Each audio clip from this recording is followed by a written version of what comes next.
It's that day. It's that time. You know what we're talking about today. It's a Wednesday, a Supernatural News Wednesday. And that means one thing and one thing only. We need to bring in a co-host. The co-host with the most, the BCB, the big cuddly bear himself, Beer City Bruiser. How you doing, Bruiser? Oh, I'm doing fantastic. It's a day today. It is, isn't it? It is a day today. Yes, it is. Yeah, we have to have a day every day of the week. Yeah. And this would be that day. I have a sick puppy, so it's been a real big, Ziggy's caught a cough, so. Oh, no. We haven't been getting much sleep here in the Bruiser household. I'm sorry. But I'm here to do this, and you'll probably hear her in the background because she loves making herself known. No, that's okay. We love having her on the show. That's for sure. Even though she's sick, she's still that little diva we all know and love. She shows up for the show every single week. That's what we love about her. She's got that old school mentality. She does. She does. And if you look, I'm wearing a David Bowie shirt, kind of tribute to her. Oh, look at that. Yeah. That's what we love about her. You know, we have an old school mentality on this show. We do. We show up every week, no matter if we're sick, injured, scared of radio. I don't know. I don't know why we'd be scared of this thing by now, but you know that's the deal. Well, you have some scary stories. Any AI stories just terrifying. Oh, it could be AI is helping humanity, and I'd still be terrified. Boy, do I have a terrifying story about AI today. You're gonna want to take your device and throw it in the river today after the story. I want to do that every day. Every day I want to do that. Especially after today. I'm just telling you. You're. Does your is it algorithm or whatever? Yeah. After we record. Mm-hmm. I'll be at the gym and I'll be checking social media, and my ads that come up are so weird. Oh, like, yeah, they are. Oh, yeah, Tim and I discussed that on the show today. Yeah. Stop listening to us, phone. I get the most bizarre stories after we're done recording. Yeah. It's like, especially if it's overseas. I get a lot of UK stuff. Yep. Yeah. Daily Mail stuff and stuff like that. Yeah. Oh, yeah. We got to update people. By the way, big tip of the hat to Howie Noel, the world famous Howie Noel, for the logo, for the Darkness Radio Millionaires Club logo. Oh, it's amazing, man. We aren't that classy, but he came up with a classy yet trashy. There it is. Let me say, you had a phrase for us, and I liked it. It was classy but trashy, right? Classy but trashy logo for. And he's gonna laugh at that too. Talking to him a little bit this morning about the logo. He blinged up. He gave Scully a grill. Yeah, he did. Yeah, which I love. Yeah, I absolutely love. I laughed my ass off when I saw it. Yeah. But man, it's blinging. He hit a home run. Like when I think Millionaires Club, like because you were kind of describing it to me what was in your head. Yeah. And then when you sent me that, like, oh, perfect. Yeah. Nailed it. Yeah. Home run. It was exactly the way I pictured it. Yeah. Yep. It looks amazing. And it's going to, whoever wins this contest, it's going to look great wherever they put it. Let me show you, because I'll show you, and I forgot to show you before the show, so I think I can show you on camera between you and I. Better yet, you know what? I'm just going to send you a picture. Because I have it right now. I'll send it over to you right now. Between you, me, and the fence post, as we're talking to the audience, what one of the prizes is for the 1 in a million prize pack. Do you see that? You remember what we were talking about? Yeah. Do you see that? Like that? See what that looks like? Remember we were talking about the 1 in a million prize pack? Now that is blinged out. Isn't that blinged out? Now imagine that in somebody's grubby possession. Oh, yeah. We'll put it that way. I like that. And whoever wins, please tag us in all the photos. So here's the deal. By the time you're listening to this show, you'll have seen the logo on social media, on our social media. And what that logo looks like. Now, you're going to be, if you've sent us an email, by the way, to tim@darknessradio.com, you'll be eligible to win the 1 in a million prize pack as part of the Darkness Radio Millionaires Club contest. Now, you may be saying, well, what's the big fuss? What's the Millionaires Club? Here's the deal. Between June 15th and October 15th of this year, we got 1 million downloads of the show thanks to you guys. You guys have been amazing and been listening to our little soiree here on podcast, and we're grateful to you. So what we've done is we've come up with a 1 in a million prize pack in which one person will win an exclusive piece of Darkness Radio Millionaires Club merchandise made just for you.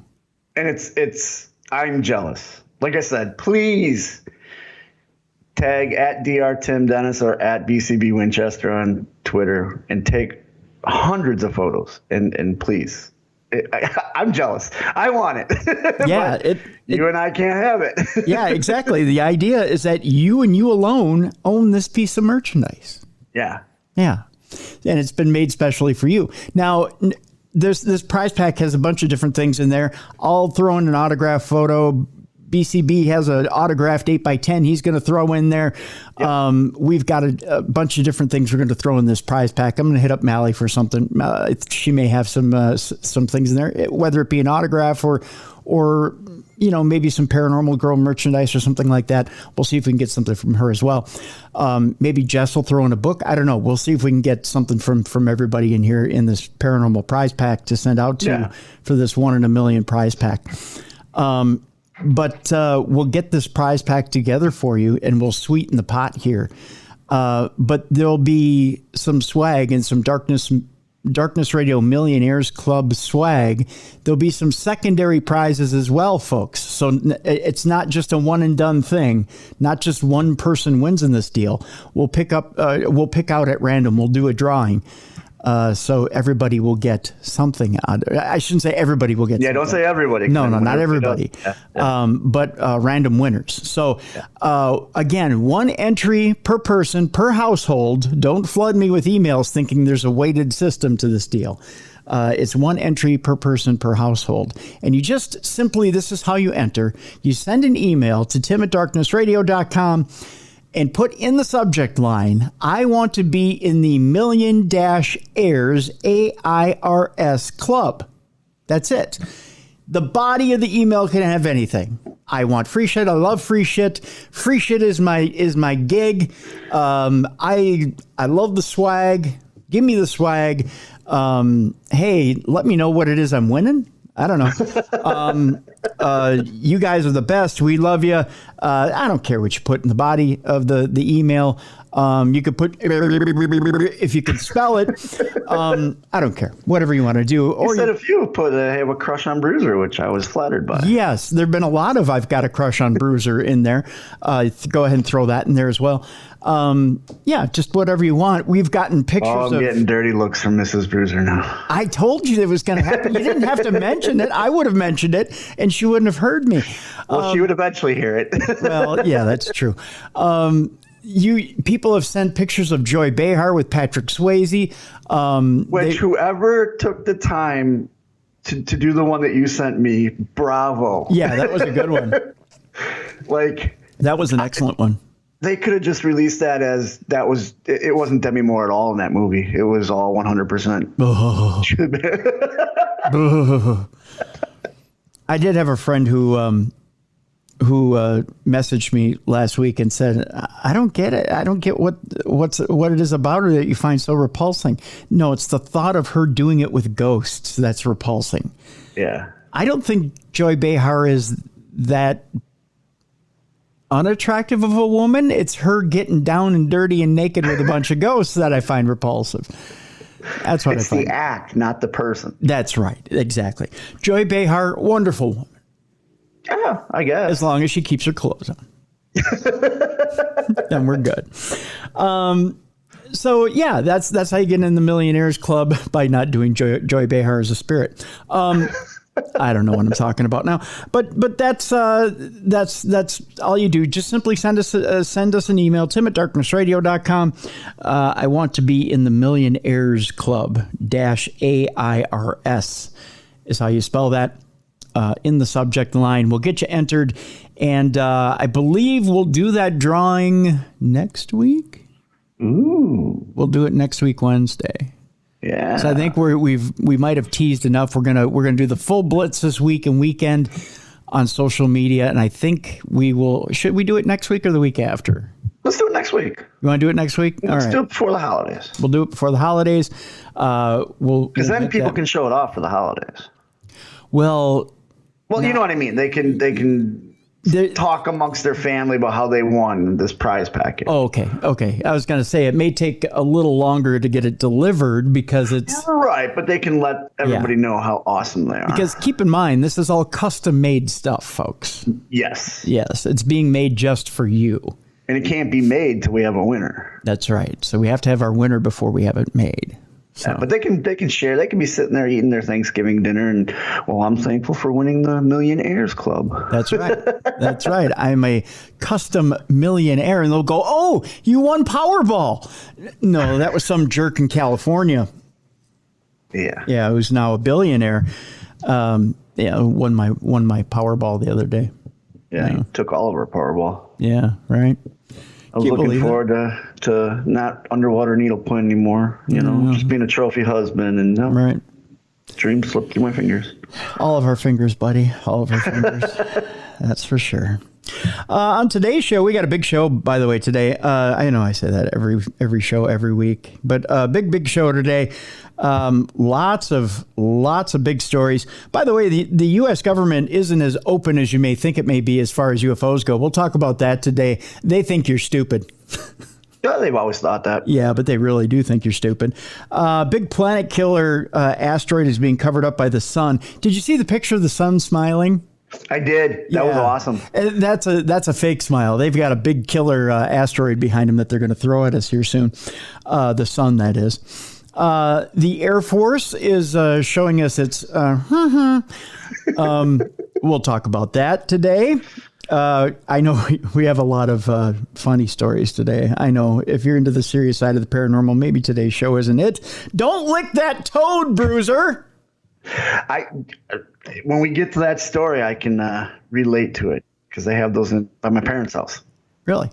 Yeah. Okay. All right. Well, don't lick that toad. AI, by the way, may force you to grow a new body part. So, by the way, keep away from your devices. You may grow a third body part. That coming up today as well. I have a shed update too. Oh, that's right. We get your shed update today as well. Yep. We'll talk about that when we get to our paranormal section. We get to our ghost section of the program. We'll talk about that as well. And much more. By the way, we want your Parashare stories. Just send your paranormal experiences to tim@darknessradio.com or go to darknessradioshow.com. There's a blue button on the right-hand side of the website. You just click on that button. You can leave up to a 2-minute voice note. And if you need more time, just click on the button again, leave another 2 minutes. We'll stitch them together. We'll play them here on the show. Should we get to the first story here, Bruiser? Yeah, let's do it. Let's start this thing off. Let's do it. We're going to start it off with the UFO side of things. And by the way, the U.S. government and its constituents think we're stupid, just so you know. A bombshell UFO report to be cover-up as officials fear the public is too stupid for the truth. See, I think that's the government's take on everything. The American public can't know this. They're too stupid. Yeah. You know what, government? You're stupid. That's right. Yeah, that's right. And we're going to prove it with elections. Wait. That's about as political as we'll get here. A huge upcoming probe into the potential sightings of extraterrestrial life by the U.S. Intelligence Service has left UFO believers buzzing, but Congressman Tim Burchett reckons. I love that he reckons it. Yeah, huh? I love. We're stupid, and he's using reckons. Yeah, well, they put it in the article. Reckons it will just be another cover-up. An upcoming U.S. intelligence report on hundreds of unexplained UFO sightings will be a dud as officials hide the truth from the public. A top politician, they use it again, reckons. Boy, the state of journalism in this country has gone to shit. Yeah. Congressman Tim Burchett said those in charge of investigating the possibility of alien life thinks the public is too stupid, that's in quotes, to be made aware of extraterrestrial entities. The 22-page report looked set to be a bombshell in the world of UFOs, with top officials in the American defense team taking reports seriously in a bid to explain hundreds of sightings of beings from outside planet Earth. But Burchett isn't so sure and told The Sun Online it's about power. Most people believe there's something else out there. They just don't believe the average person can handle it. Now, this again. Yeah. The quote here is, what are they afraid of? The people in power are in denial. I would release every single last file. He has previously weighed in on conspiracies surrounding the supposed alien crash at Roswell, saying the American public can handle the truth and should be told. The site claimed to be the location of an alien crash in 1947 and has been the subject of much focus from groups searching for evidence of life beyond Earth. Officials with the U.S. military at first claimed a flying disc had been found before, later saying it was actually a weather balloon. I think a comma is needed there. But the politician reckons, there's that word again, it was a cover-up by frightened officials who remain intent to not let the truth get out. He added that the upcoming report would be a rehash of previous explanations, as the cover-up will continue. Until someone on the inside comes out with a tape or a photo or something concrete and puts it on the internet, we won't know the truth, he explained. I like how we have to put it on the internet in order to believe it. Yeah. Like, not everything on the internet's true. Yeah, exactly. Yeah, like the internet's going to be the thing to put you over. Yeah. Yeah. And I understand them hiding some stuff from the American public because I remember, I think it was on a True Crime Tuesday, you're talking to a former FBI agent, and if the American public knew how close we were to war or death or whatever, the American public would freak out. Oh, yeah. But don't think it's because we're stupid. It's mass panic. If something happens, you create mass panic. That's what you're trying to avoid. It's not because we're stupid. Yeah, yeah. And yeah, I think the margins or numbers are a bit high as far as they're concerned as to the intelligence quotient of America. You know, I think yes. I think they're thinking that the amount of Americans that won't understand is a little higher than what they think. Yeah. It's not a matter of understanding. It's a matter of the actions they'll take once they find out what the truth is. And I don't think they have any actions in place, and that's why they don't want to release it. There's no plan. And I think that's the scary part of this whole thing. Yeah. Is that if the American public found out that our government does not have a plan, then that's what's scaring them. Yeah, because you always look to your leaders for a plan. Right. And if they found out there was none, well, then that's the part that really scares people. In fact, this next story I have kind of leads on to that. The fact that there is no plan. Do you speak extraterrestrial is the headline here. Scientists say Earth needs to prepare for an alien encounter now before it's too late. Scientists say that we must be prepared for what we would do if we detect alien life. They've set up a dedicated research hub at the University of St. Andrews, and the group will focus on analyzing evidence and developing potential protocols. While Halloween may be over, scientists don't want us to let our guard down when it comes to the potential for extraterrestrial life. A new group at the University of St. Andrews in Scotland wants to put together a plan for what to do if we encounter aliens here on Earth. And certainly the government isn't going to do that. No. You know that. With help from experts from across the world, they will be putting together robust protocols and treaties, as well as assessing any evidence of intelligent civilizations. Their preparatory work will take place at a new research hub at the university dedicated to the search for extraterrestrial intelligence. Hard to say together when you're talking real fast. Science fiction is awash with explorations of the impact on human society following discovery of and even encounters with life or intelligence elsewhere, said Dr. John Elliott, a computer scientist and coordinator of the SETI Post-Detection Hub. But we need to go beyond thinking about the impact on humanity, he went on to say. He added, we need to coordinate our expert knowledge, not only for assessing the evidence, but also for considering the human social response as our understanding progresses and what we know and what we don't know is communicated. And the time to do this is now, he went on to say. Scanning signals of assumed extraterrestrial origin for structures of language and attaching meaning is an elaborate and time-consuming process during which our knowledge will be advanced in many steps as we learn extraterrestrial, as he put it. A new language for us to learn. We just I think it's going to be funny where if we learn the wrong language and all the aliens just think we're a bunch of, country bumpkins. Like, oh, listen to them speak that language. I wonder if Babel teaches that. We have to find that out. The group feels that limited attention has been given to the consequences on society if alien intelligence is detected, while the United Nations has processes and entities established for the threat of asteroid impact. Nothing similar is in place for extraterrestrial life. In June, NASA announced that it's launching its first ever study into unidentified aerial phenomena. I don't think I have that button up. I think it's this. Yeah, it's just crickets right now. Known popularly as UFOs.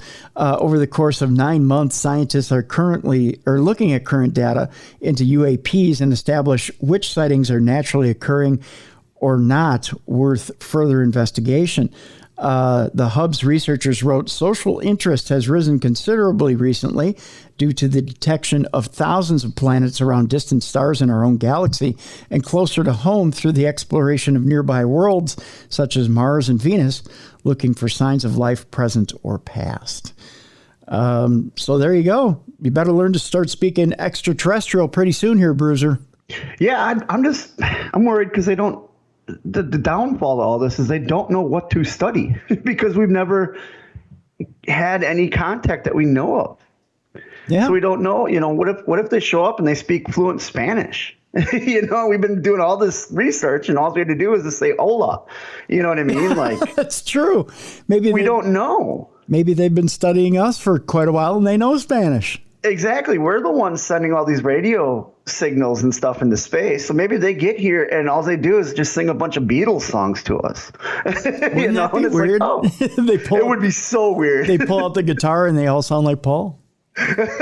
Worse yet, they hate the Beatles and they love Wings. Oh. They start singing silly love songs over and over again. Mm-hmm.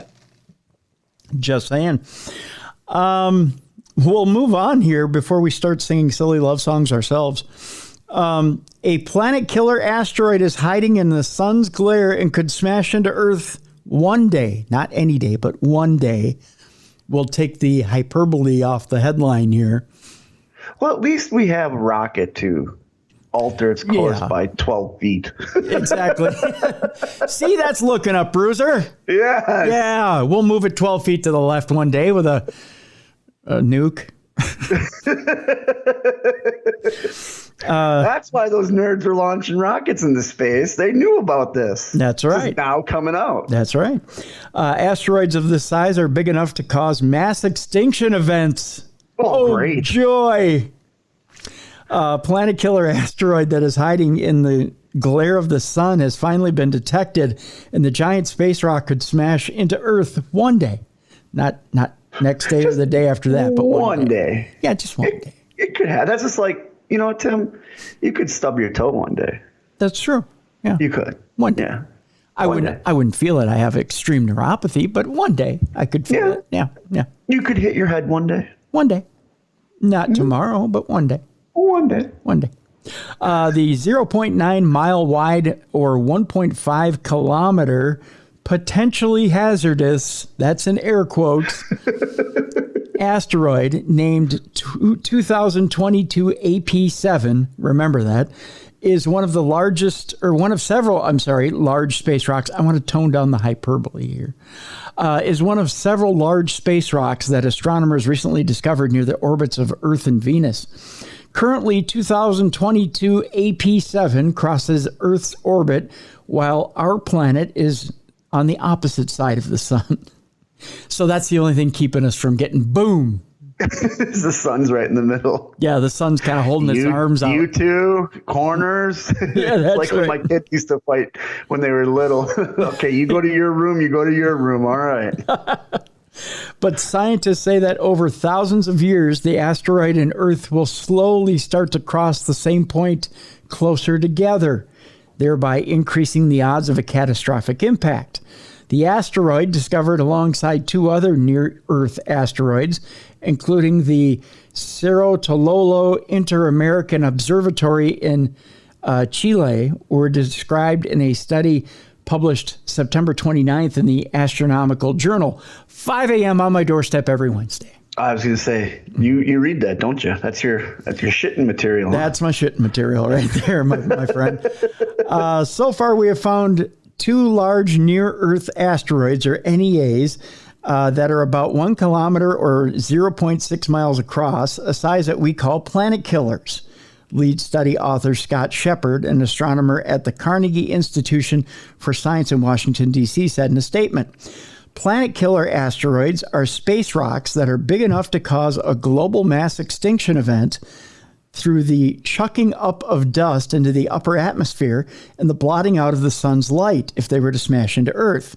To find the asteroids, the astronomers trained the Cerro Tololo Victor M. Blanco 4-meter telescope's dark energy camera." Say that in one breath. That is a huge name. Isn't it, though? You don't put that on the back of a jersey.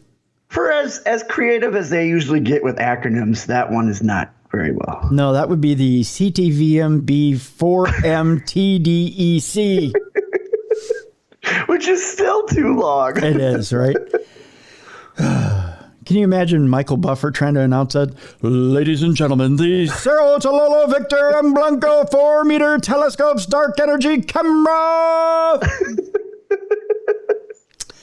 Yeah, it's a little. I think we both just aged a year with you saying that. I actually felt my vocal cords give up.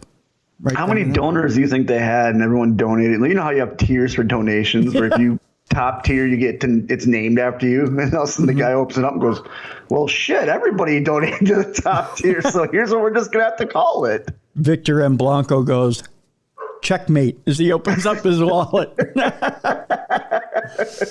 Yeah. Yep. The sun's glare makes observations impossible for most of the day. Thank you, sun. So the researchers had just 2 10-minute windows of twilight each night to make their observations. Only about 25 asteroids with orbits completely within Earth's orbit have been discovered to date because of the difficulty of observing near the glare of the sun, Shepard said.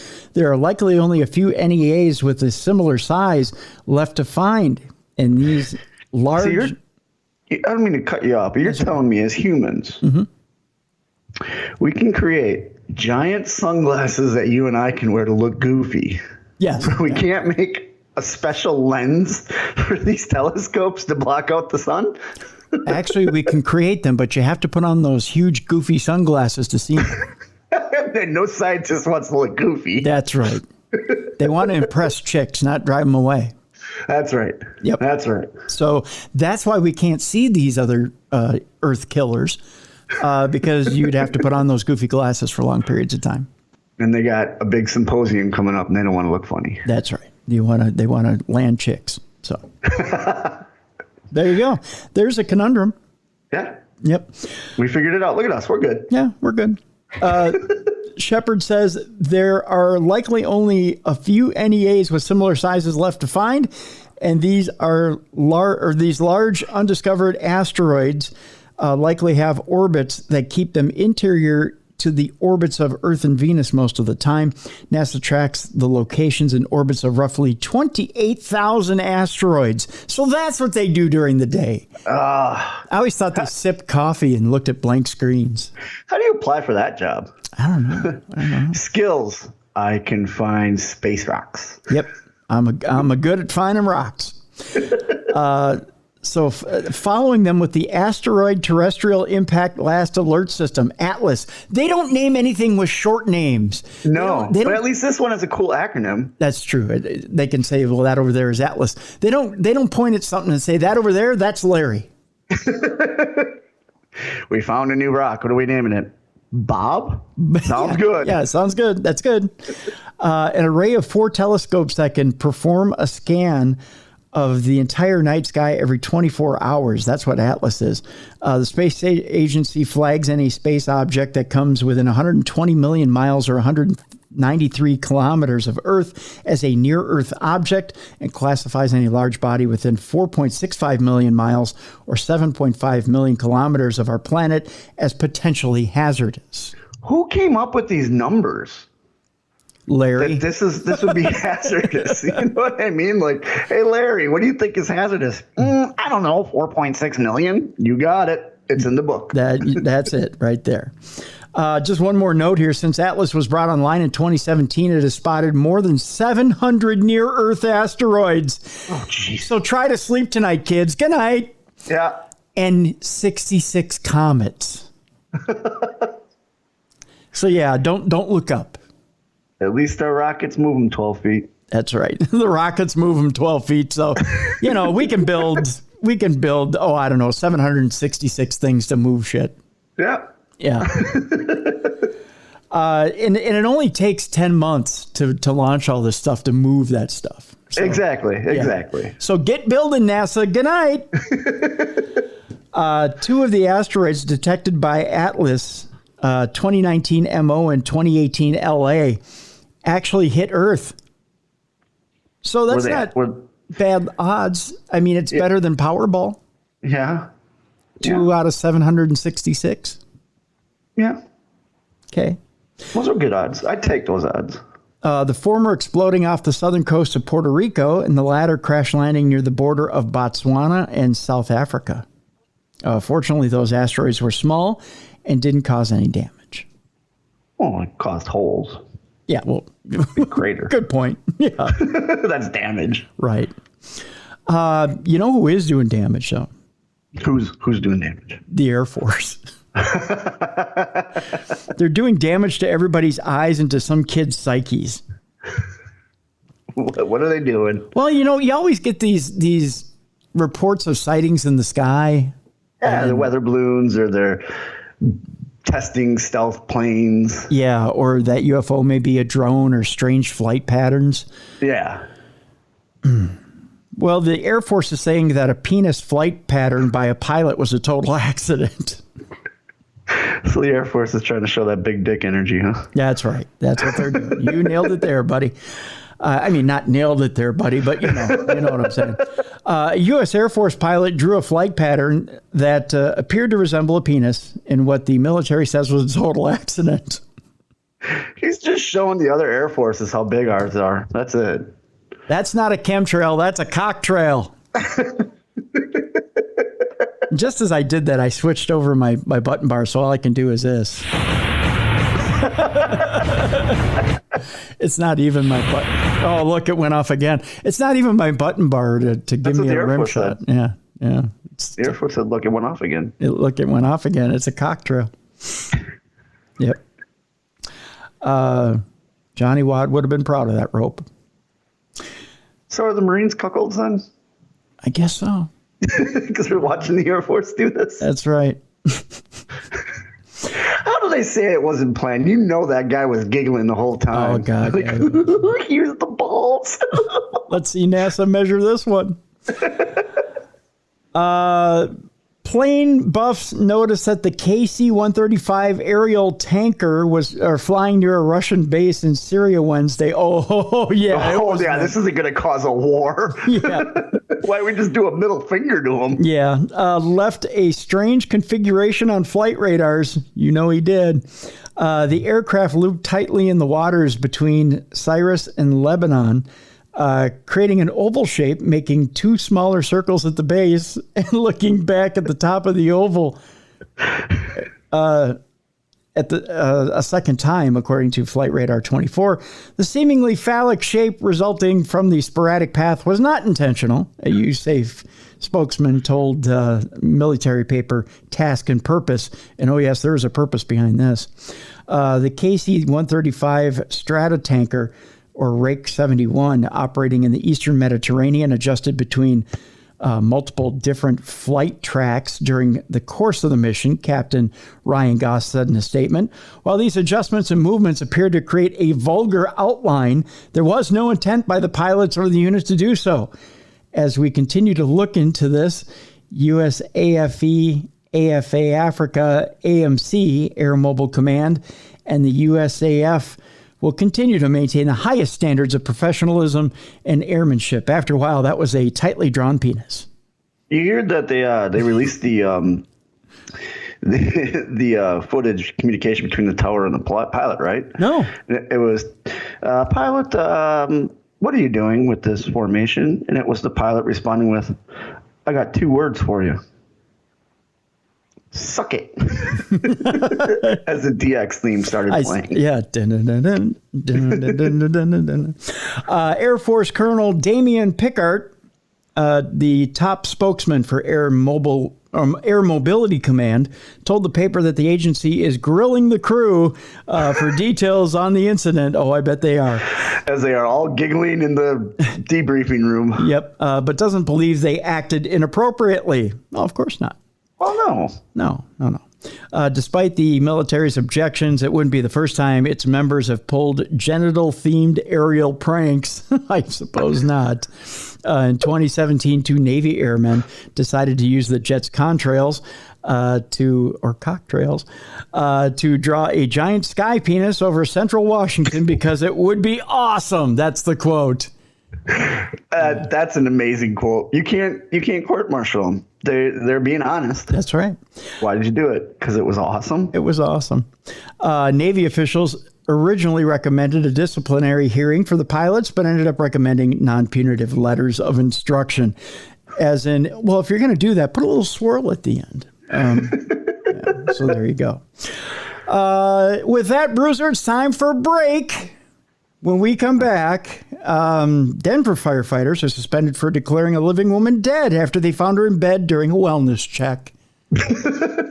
She's just a heavy sleeper. That's right. Sometimes it doesn't pay to get a good nap. We've got interesting news about King Charles and his bedroom ritual as well. AI is back in the news, and you're going to end up growing some extra body parts if you're using your phone too much. I don't need extra body parts. I have enough that hurts. We've got an interesting story about Ouija boards and what makes them work and what doesn't make them work. Okay. Yeah. There's been a Bigfoot sighting. We'll tell you more about that. And at the end of today's show, by the way, don't lick the toads. We'll just put it that way. Don't lick the toads. That's coming up at the end of today's show. First, though, folks, I want to talk to you a little bit about pain and some psychedelia going on there. You might want to microdose that toad if you're going to lick that toad. You're not going to want to take the full dose there because you could be gone for days there, Bruiser. Yeah, you always want to microdose. You always want to microdose the toad. When we come back, more supernatural news right here on Supernatural News Wednesday. You're listening to the best in paranormal podcasting. This is Darkness Radio.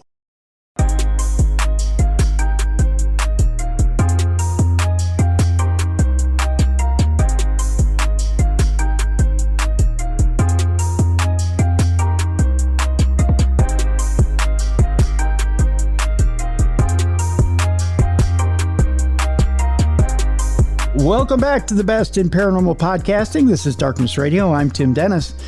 A little bit of house cleaning for you. We got a feature coming to our website, darknessradioshow.com. Okay. And it will be coming to the Darkness Radio app on the Apple app soon. Okay. Now, you guys heard my uncle on with us, Bob Dennis. Who is a great person. And if you haven't heard that episode and you want a good laugh, go back and listen to it. He rolls with the punches and also gives them out too. And he's hilarious. And you were not kidding that he has got a radio voice. He does. He's got some pipes. I'll give him that. Yeah. It was an honor to meet him and to talk with him for the whole duration of that show. You got to forgive me because I'm trying to remember the name of the feature, but he's put together a feature. And what's really cool about this feature, it's between 3 and 5 minutes. It's called Urban Legends, and I'm trying to remember the name of the full feature.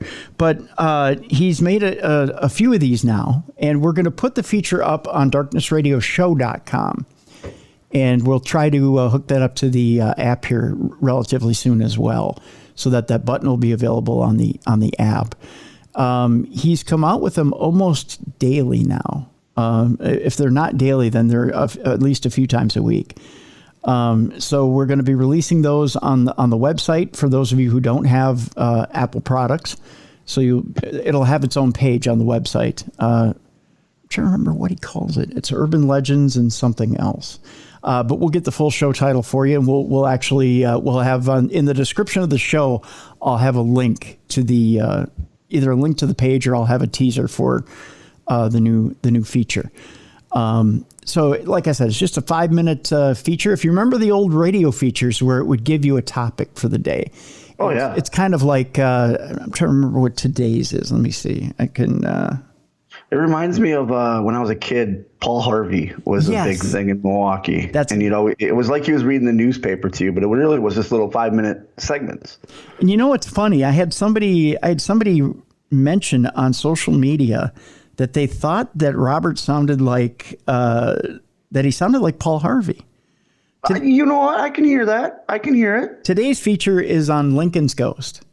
Oh, okay. Out there in the White House, huh? Yep. The day before was on Lunar Lunacy. He did one on the Curse of King Tut.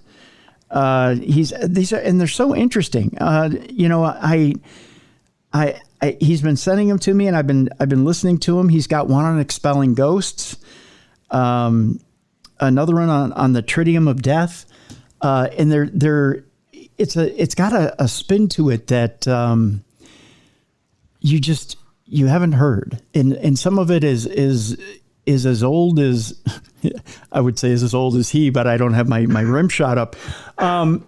But they're all very fascinating, and some of it is goes back to texts and things that are as old as Hans Holzer and reference some things that Hans Holzer referenced. And of the like, he's got some really good information in there, and things that I think our own field in the paranormal tends to stick to the same stuff. Yeah. Yeah. It's hard to break new stuff into the paranormal field. And sometimes you have to go classic in order to bring in the new. Yeah. And so he really does reference some classic things and brings it to the forefront. So it's like you hit it on the head there, Bruiser, when you said it reminds you a little bit of a Paul Harvey feature. When Paul Harvey would come on in the midday, and he'd give you a quick 5-minute feature, and he'd just come on and they're quick little 3 to 5 minute hits, and it's really cool just to listen to that quick hit.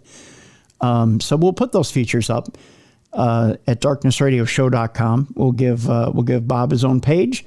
And you can listen to those features for yourself. And again, we'll try to hook it up to the app here relatively shortly, so you can listen to them on the app if you have the Apple app, Darkness Radio Apple app. And they're great because they're only 5 minutes. So if you're just running errands, you run to the store and back. You pop that on, listen to it to the car while you're driving. I remember as a kid, my dad always turning on Paul Harvey whenever we go to the store, or we'd go to, on the way to the baseball game or something like that. And I just clearly remember that. So when you said that right away, clicked right in my head. And the 5 minutes has so much information in it. It's not like, it's not a throwaway feature at all. It's not like, that's interesting to know. There's so much in that 5 minutes that you wouldn't believe how much you get in that 5 minutes. So that's what I really loved about it, is it wasn't just a short walk with nothing to it. It wasn't throwaway information. It was really stuff that you learned from, and was very interesting indeed. So that's why I chose to throw it on it's not just because he's my uncle. It was really something I felt like our listeners could learn and enjoy from. So, and his voice is soothing. Like, there's people have radio voices, and your uncle has a radio voice. Oh yeah. Yeah, he does. Yeah, I feel like a little kid next to him. I feel like kid voice. Yeah. Well, I just talking to him is like, and he was very respectful. Like, no, it's your guys' show. You do your thing. And it's like, no, I want to hear you talk. Like, you talk next. I sound little. Yeah. I felt like that all my life, Bruiser.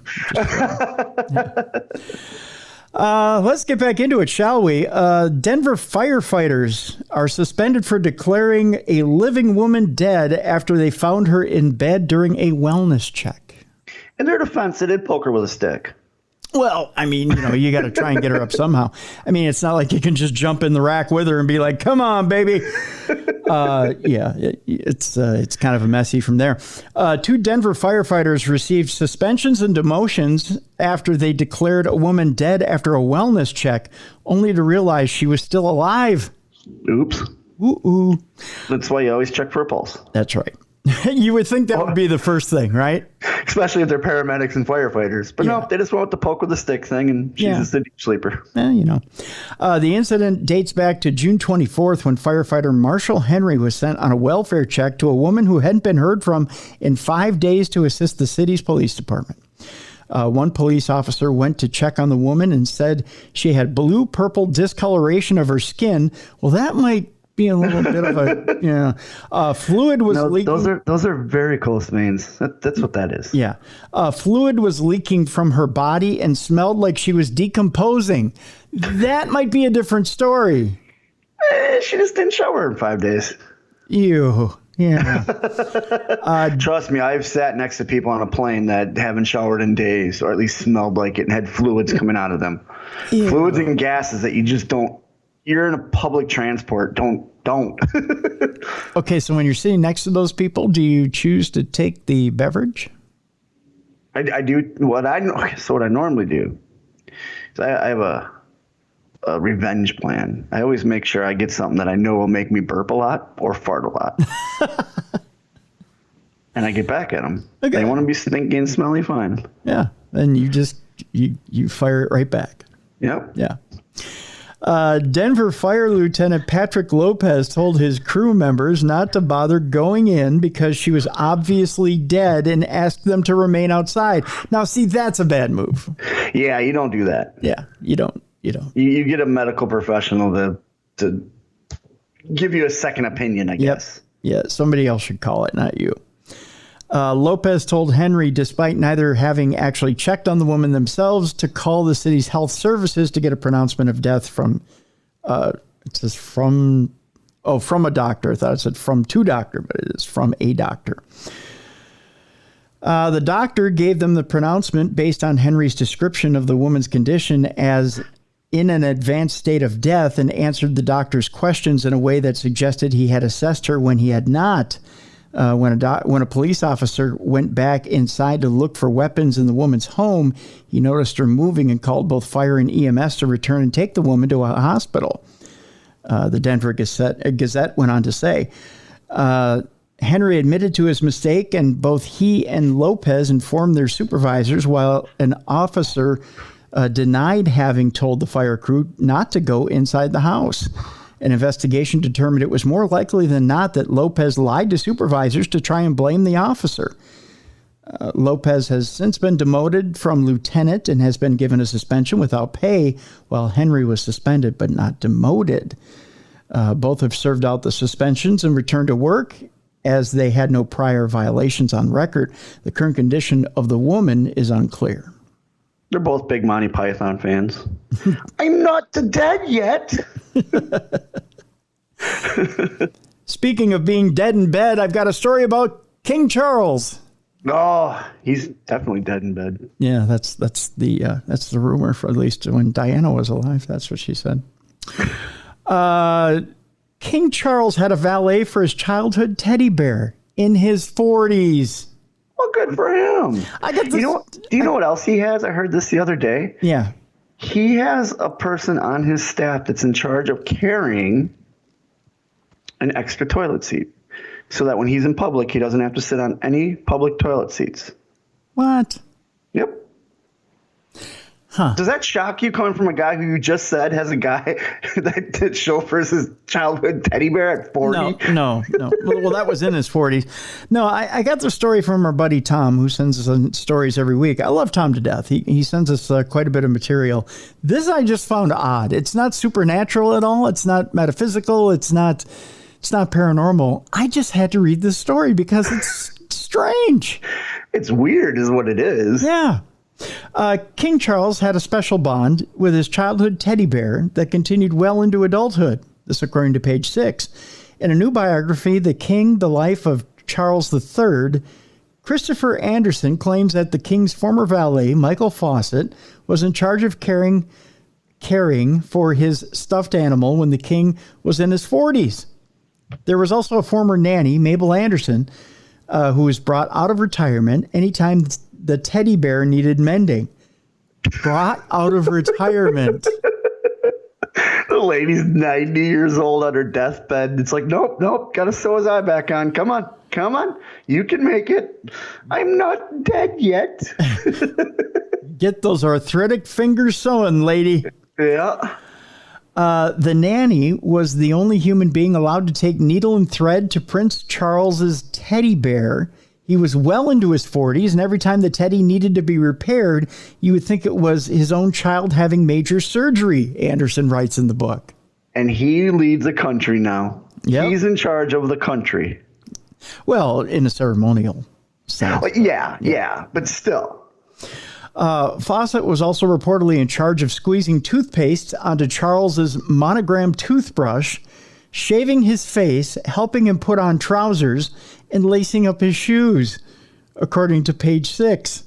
So, did she chew his food too? Good God.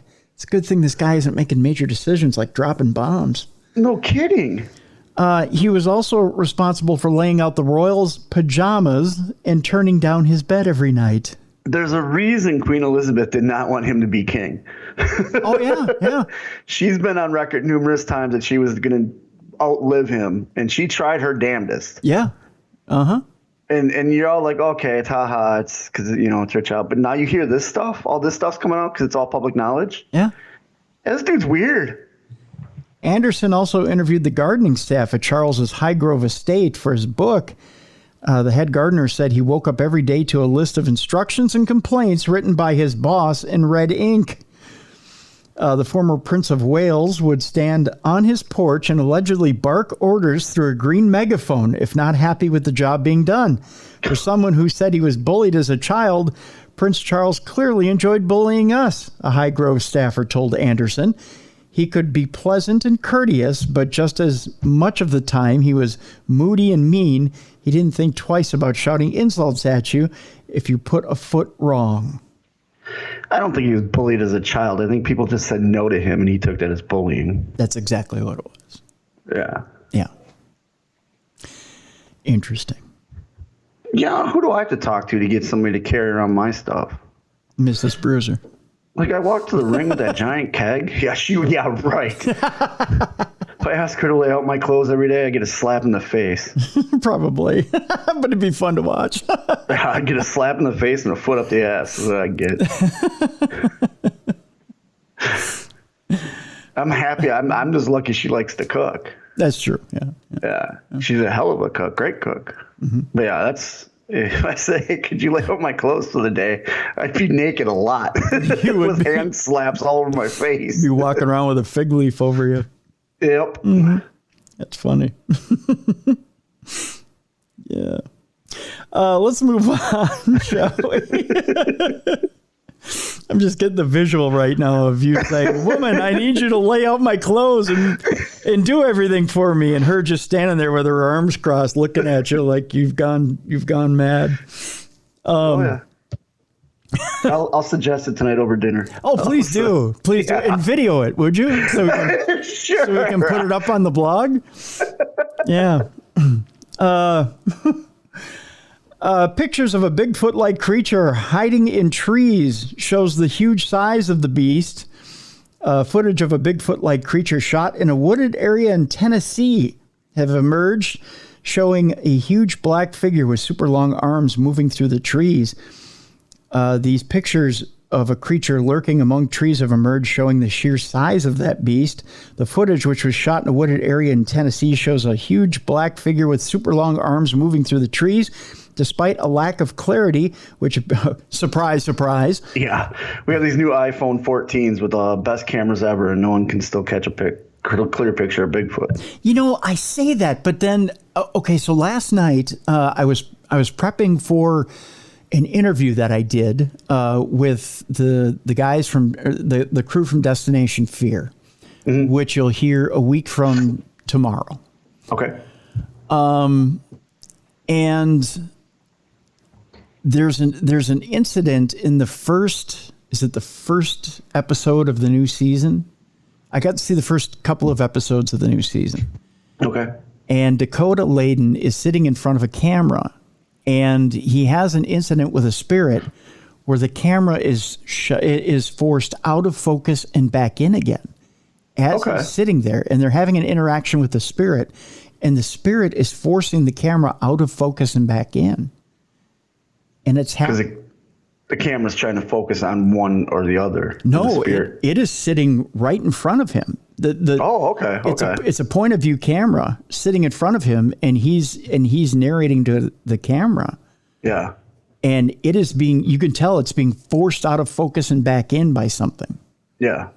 And it's interesting. And the spirit that they're dealing with, one of the spirits in this place, in Crescent Sanatorium, is messing with them in different ways. It's making the audio drop out of cameras and out of recorders. Okay. And it's making it go out of focus and back in. So spirits are figuring out our technology is what I get out of that. Yeah. That's cool. Yeah. So it started to change my thinking about whether when we have experiences like with Bigfoot and things like that, if they aren't messing with our technology. Well, there's a theory that they're interdimensional beings, and that's what screws up the technology. But I started believing all this stuff because attending my wife's graduation from college, I was sitting next to my mother-in-law, and she could not get a clear picture of my wife walking across the stage if her life depended on it. You aren't calling I said she would have better chance of catching Bigfoot than she would, I won't let her delete the pictures off the phones because I was laughing so hard. And I said, I can't make fun of people that can't get Bigfoot on focus now because you can't get her 20 feet away from you. And she's literally, walk across the stage, stop, grab the diploma, walk down, you know what I mean? Yeah, graduation. Yeah. Don't call your wife a Bigfoot. I mean, she's not. No, it's not that. It's the fact that when people try to catch Bigfoot, it's the same distance, but there's trees and stuff in the way. That's terrible, Bruiser, calling your wife a Bigfoot. What are you doing? I'm not. You've already got me in trouble. You're going to give me more trouble. You really should be more kind to her. I mean, for God's sake, she's already laying out your clothes and cooking your meals. I mean, you should. Now you're trying to give me there's a story on True Crime Tuesday is what you're trying now.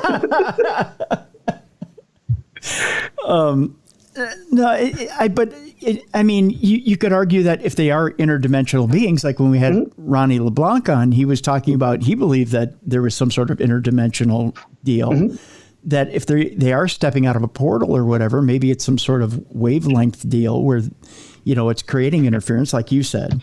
Like when Mrs. Bruiser goes to get her diploma, she's creating some sort of interdimensional deal where it screwed up your mother-in-law's camera.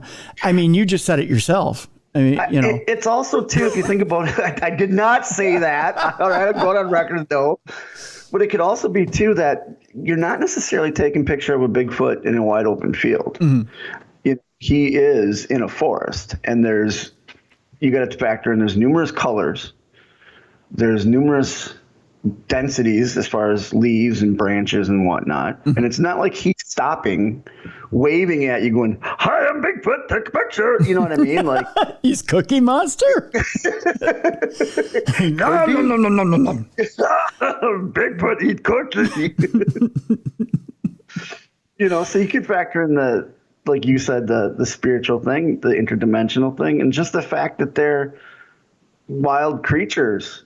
Because if you look at like when people take pictures of tigers and stuff, like those are like after about like 50 pictures of this photographer sitting in that spot. Like you've seen those documentaries where they're sitting there trying to get the right picture. Yeah.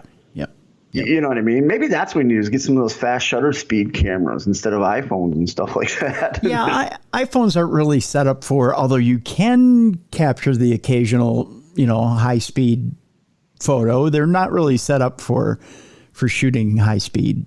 But then the other question is too, is there's so many fakes out there that if you do get a good picture, you're right away just going to be questioned. True. Very true. Very true. The footage of what we're talking about here in question was shot in a wooded area in Tennessee, and it shows a huge black figure with super long arms moving through the trees. Despite a lack of clarity, which appears to be the norm in these situations, there's definitely some weird creature hanging around in the tree line. Even though there's a giant beast hanging around just meters away from his campsite, the person shooting the video doesn't sound overly concerned with its presence in the brief clip. According to Bigfoot Input is a great band name, by the way. It is. Yeah. The man said he first thought it was a friend playing a prank, but once he saw the length of its arms and how it moved from tree to tree, he quickly grabbed his daughter and ran back inside. He said he got his gun and dog and went back outside, but the creature had gone. What was he going to do? Introduce the dog and then shoot the Bigfoot? I don't know. The video has been shared on social media where it got people baffled and questioning what it could be. One person said, "What gets me is how it grabs one tree and then it stretches the other arm to grab the other. I've never heard of that before." Well, if they're supposed to be ape-like, that's how apes travel through trees. Yeah, right. Yeah. Another said, "Long arms, and I noticed the broad shoulders that you will see a Bigfoot having that a hunter in a suit does not have." A third commented, "That's crazy. That's crazy real looking.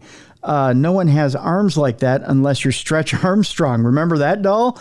I think this is a wonderful catch, but not everyone was convinced about the clip. Looks fake as hell," someone else wrote, probably someone who's ultra skeptical. "Why is it so blurry? My 3-year-old cheap smartphone takes better video."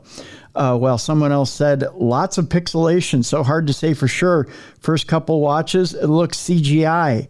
Why does everyone say CGI? I don't know. See, if it's CGI, first of all, it's not going to be pixel. It's not going to be that. Yeah, my daughter is, I've told you she's going to school for the special effects makeup. Well, she has to take a CGI class. Mm-hmm. There's no way some guy in Tennessee is spending the money on that program and then intentionally pixelating it. You know what I mean? Like you would have to intentionally pixelate it. Yeah. Yep. They went on to say the black is very black compared to the background, and it seems to have a computer image type flow to it. Well, that's your opinion. So there you go. There's that. You know what I'll do is I'll put the link in the description of this program to this article so you can access it for yourself and see if let me see, do they have a link to the video? I don't know if they have well, I might take that back. Let's see here. I don't see a link to the video. I'm sure you can look it up somewhere. Yeah, I'll take that back. I'm not going to put the link to this story because it doesn't have a link to the video. So. I travel through Tennessee a lot now out here in North Carolina, and I have to admit, if I'm not driving, I'm constantly looking in the woods just to see what I can see. Yeah. Because we're right in Bigfoot country, Have you seen anything that you think is suspicious? Not yet. I thought I did the other day, and it turns out it was just a gift shop selling a bunch of Bigfoot stuff. Oh, okay. Yeah. All right. Yeah. Okay.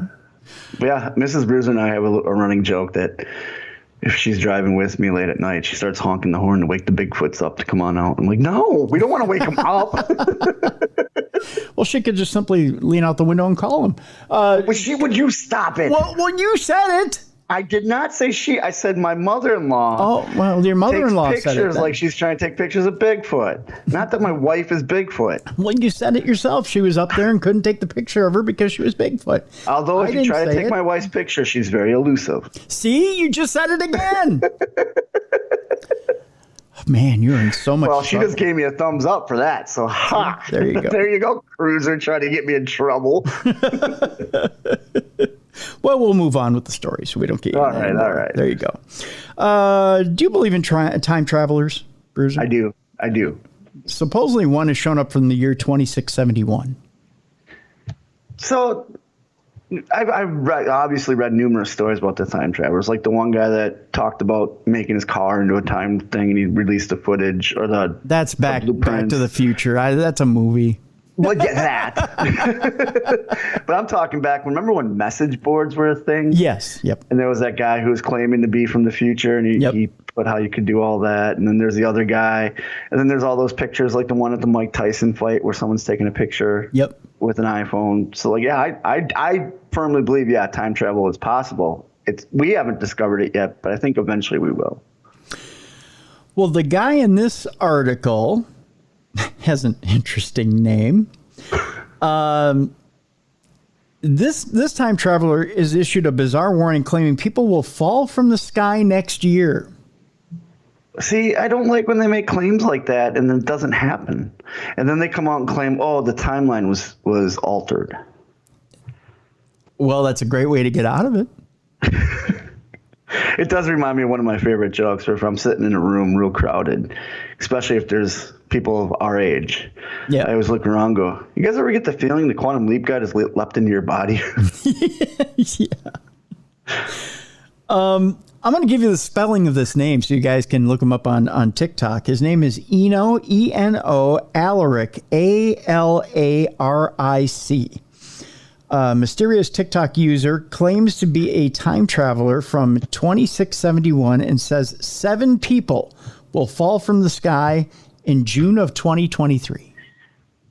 But not a for sure date. He just says the month. Yeah, no, not a specific date, just in June of 2023. A man who claims to be a time traveler from 2671 has warned that 7 people will mysteriously fall from the sky in June of next year, despite no planes flying in the area. Okay. Eno Alaric, who posts on TikTok under the username, and you can look up this username, @RadiantTimeTraveler, has amassed more than 26,000 followers in the app by posting warnings about future events. In his latest video, which has had more than 1,700 likes, Eno wrote June 18th, 2023. Oh, my mistake. There is a day. Okay. June 18th, 2023. 7 people mysteriously fall from the sky, but there was nothing flying in that area. He also wrote, attention, I am a time traveler from the year 2671, and I am here to warn you about these 5 dates to come. Ooh, here we go. November 30th, 2022. The James Webb Telescope discovers a planet that is a mirrored version of Earth. January 1st, 2023. A plane flying over the Bermuda Triangle goes missing. Oh, that's been doing that for years. Well, March 3rd, 2023. A message is received all around the world that seems to have come from the ocean. May 15th, 2023. A 750-foot mega tsunami hit the California coast, mainly San Francisco. Okay. Now, that's kind of unusual. Yeah. Eno, believed to be from the U.S., previously shared information about twin planets with Earth, alien visitors, and even portals opening to other times. But his warnings have been met with doubt from other social media users. It says here, one person posted, why is it always bad news? I don't get it. Another shared, if he came from the future, he should be able to tell us how to get rich over the next few months. A third wrote, I don't think so. Some people thought, or at least hoped, Eno's predictions will come true. They also took to social media. Who would hope San Francisco gets blown away by a tsunami? The LA Rams. Touche. Just, trying to come up with a scenario here for you. One said on Facebook, I don't know this ain't real, but I want the first one, Earth's twin planets, to be real. Which I'm sure we'll cover if it happens. Oh, yeah. Yeah. Another shared, if they land at my place, I'll happily make scones and a pot of tea. Well, that's nice. There's an incentive. Yeah. Well, he doesn't say if they live or die, so. Yeah. No, true. Well, if you're falling from the sky, I think your chances are nil. What if they have parachutes? Unless you land in a huge bouncy castle. Yeah. I don't know. Would you live if you fell from the sky and landed in a huge bouncy castle? No. If you watch an episode of The Office, Michael Scott comes up with the idea and they try to explain to him he'd pop it. Oh, that's true. Or you would bounce out of it and hit the... they do the trampoline thing where they drop the watermelon and it bounces off. Yeah. But a bouncy house, I don't. Yeah. I don't know. True. Yeah. Especially, he doesn't say how high up they are. He just says they fall out of the sky. Yeah. Does he say where? He doesn't say where either. So, like, what if it's a bunch of guys, cleaning a skyscraper window and their harness breaks? Could be around the globe, too. Yeah. Yeah.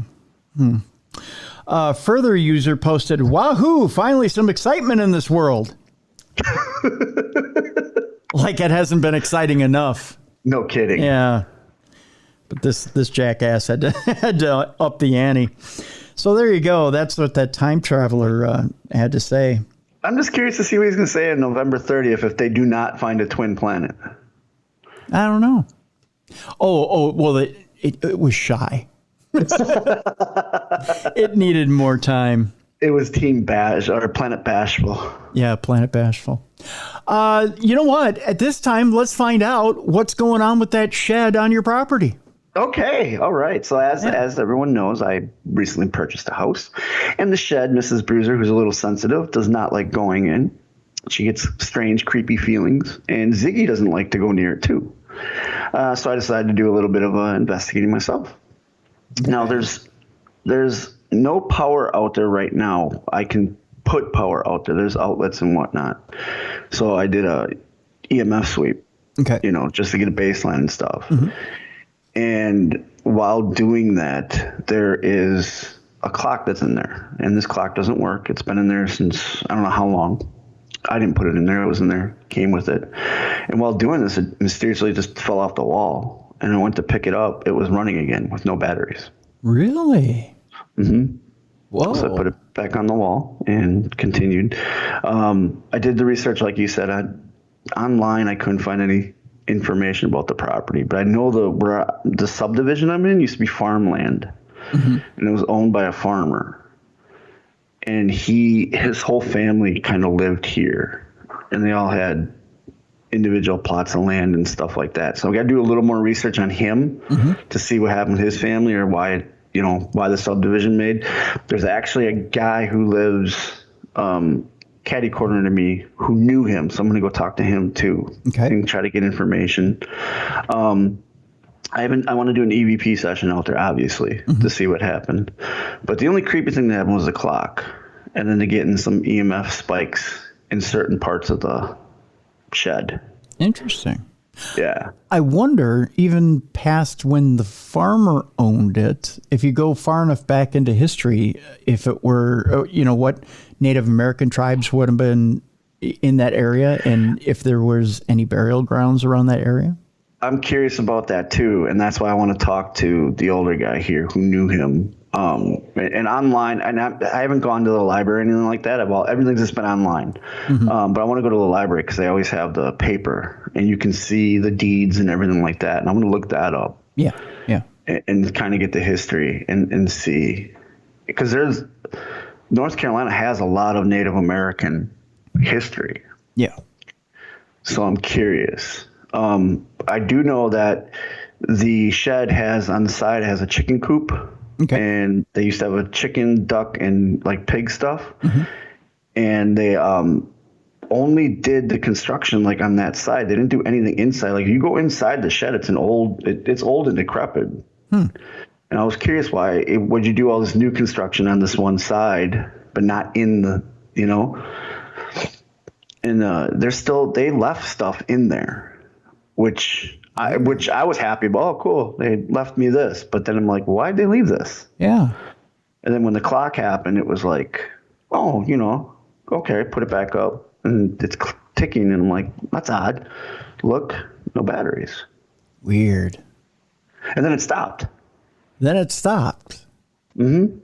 After about 5 minutes. Huh. And the detector, while it was running, got a little bit of a spike, stops, no spike. Interesting. Yeah. That's bizarre, man.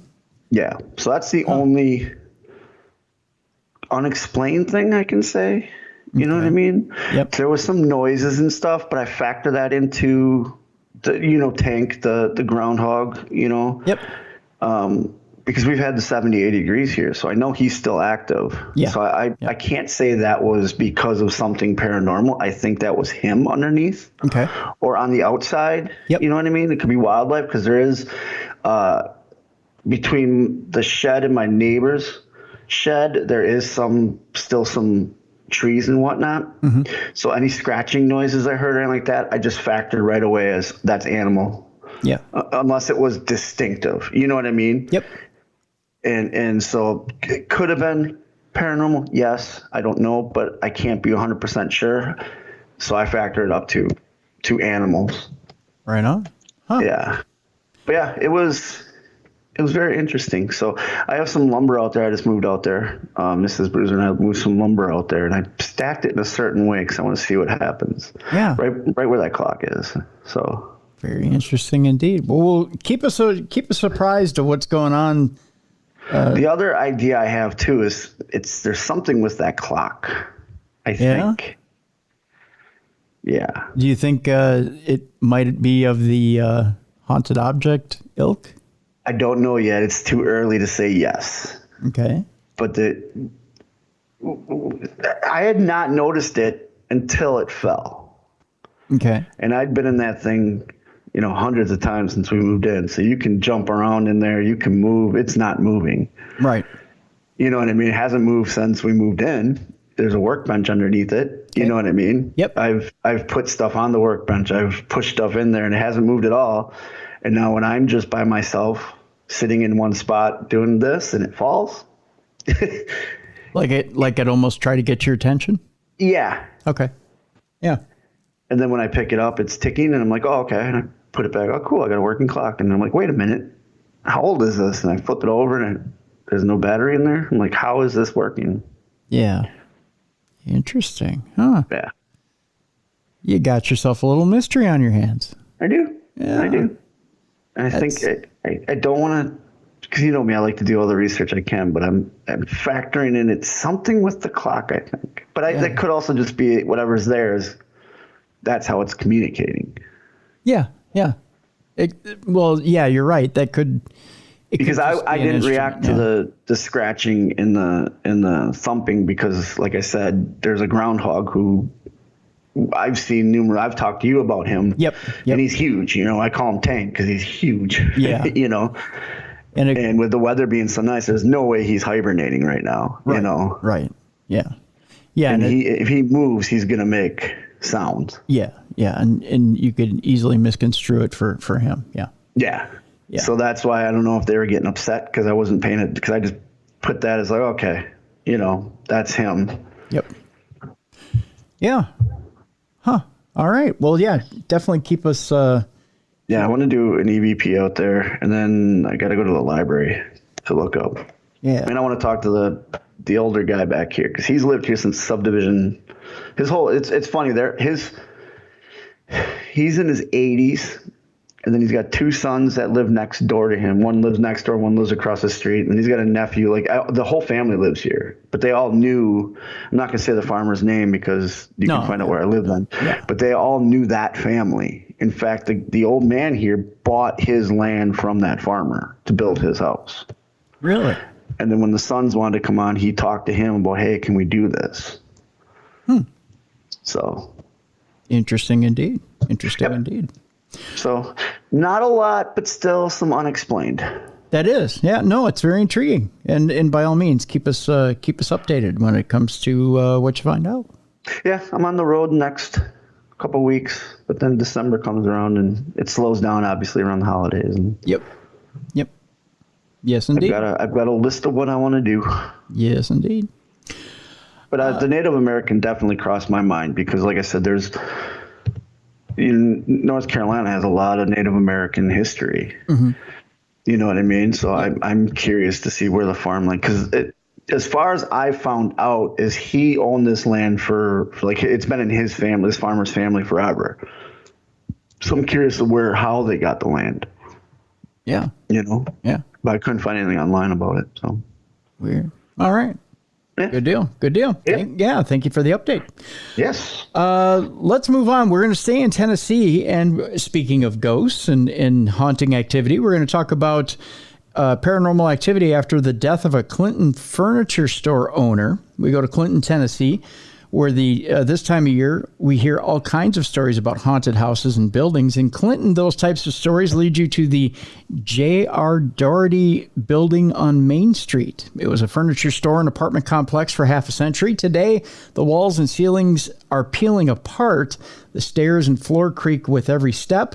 Windows are broken, and some say the building is almost the home of a ghost. Back here is where a lot of people feel people touching them, chills, hair on their arms, Melissa Kay said. Kay has spent a lot of time in the old J.R. Doherty furniture building, or furniture store building, pardon me. She has had some unexplained incidents happen while inside the 85-year-old structure.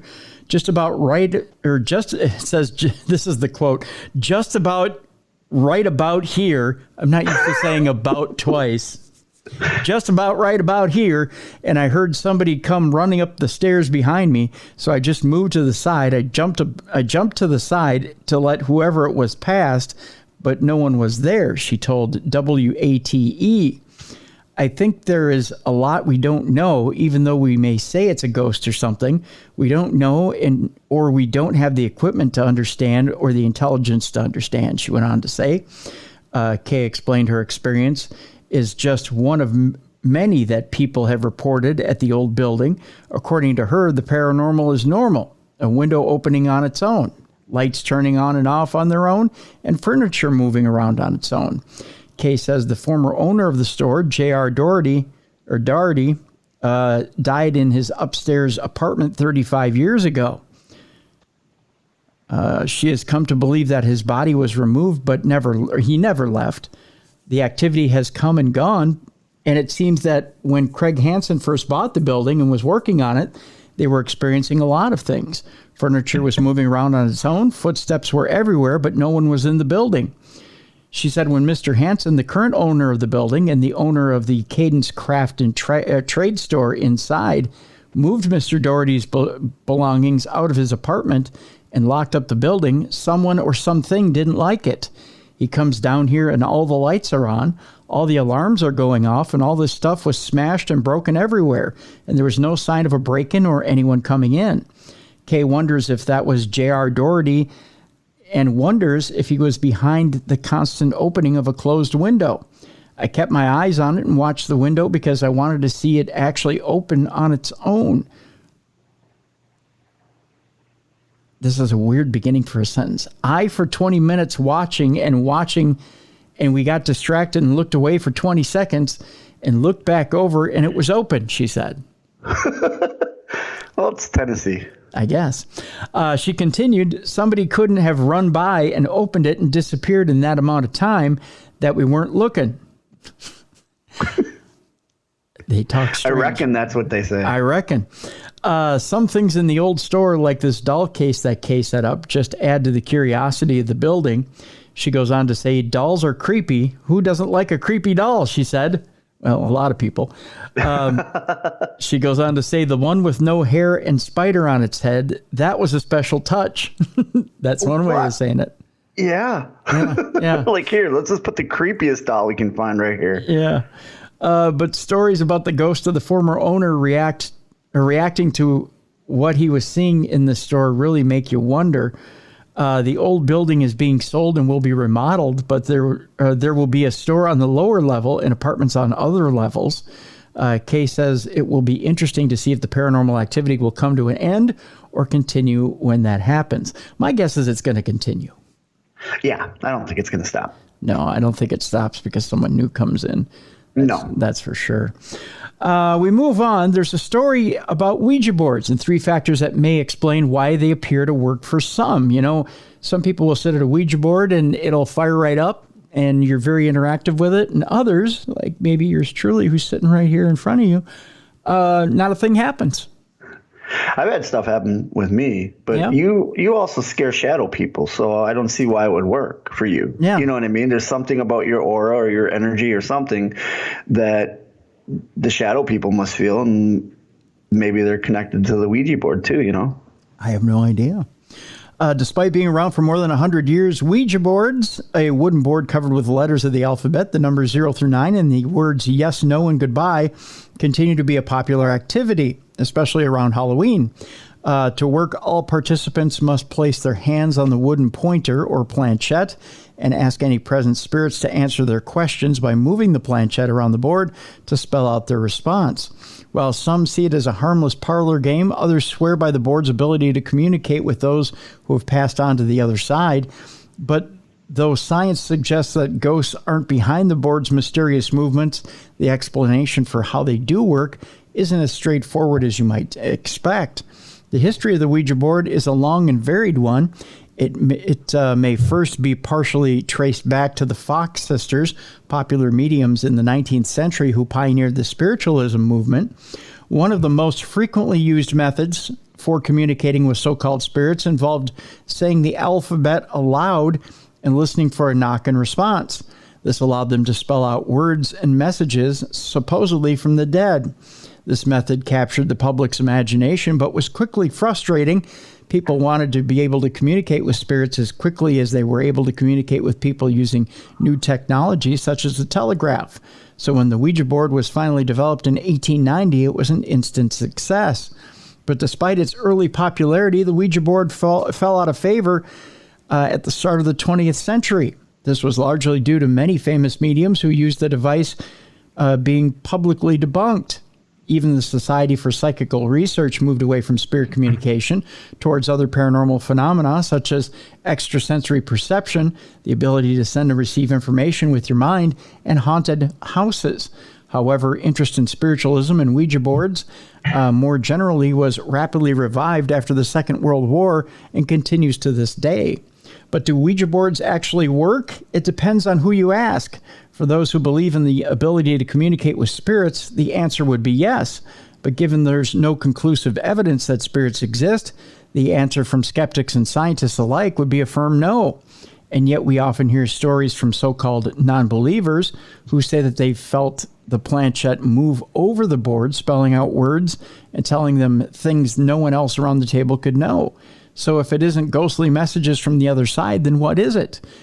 One possible answer is the ideomotor effect. The term ideomotor stems from ideo, which is an idea, and motor, muscular activity, suggesting our movements can be driven by our thoughts. The ideomotor effect refers to movements people make that they are unaware of, referred to as a subconscious movement. So when a Ouija board, for example, a person may subconsciously move the planchette, spelling out things only they would know or could know. Those around them may contribute to their own subconscious movement, which can also explain why the planchette appears to move independently. This effect may explain a variety of other paranormal phenomena as well, including automatic writing or dowsing, a type of pseudoscience which uses a Y-shaped twig or metal rods to find the location of buried objects such as water or oil. Another explanation, which is also linked to the ideomotor effect, is related to our sense of agency. Sense of agency refers to our subjective ability to control actions that will have an influence to external events. So, for example, if you decide to lift a table up, it will cause it to move. Experiments with Ouija boards have demonstrated that our sense of agency can be manipulated, leading us to think that an invisible third party is moving the planchette. This is thought to be due to issues our brain faces around predicting the consequences of outcomes. When our predictions match the outcome, for example, you lift the table and the table moves, we feel that we are responsible for the action. But if we feel the actual outcome doesn't match up with how we expected things to turn out, then our sense of agency decreases. And it's possible that in the context of a seance, we may instead attribute this movement as coming from an external source. A third factor to consider is emotional contagion. We know that shocking, highly emotional events can lead to witnesses nearby catching those emotions. This was thought to be a prevalent factor in the witch trials of Salem in Europe. So when a Ouija board when using a Ouija board, I'll get those words right, with other people, the excitement of the highly charged environment may make it easier for us to start to empathize with those around us. This may see us pick up on their fear and anxiety, making it more likely for us to think the planchette is moving on its own. It's possible then to see that as a combination of factors, the ideomotor effect, a manipulated sense of agency and emotional contagion can all combine to convince people that the planchette is moving and spirits are speaking to them.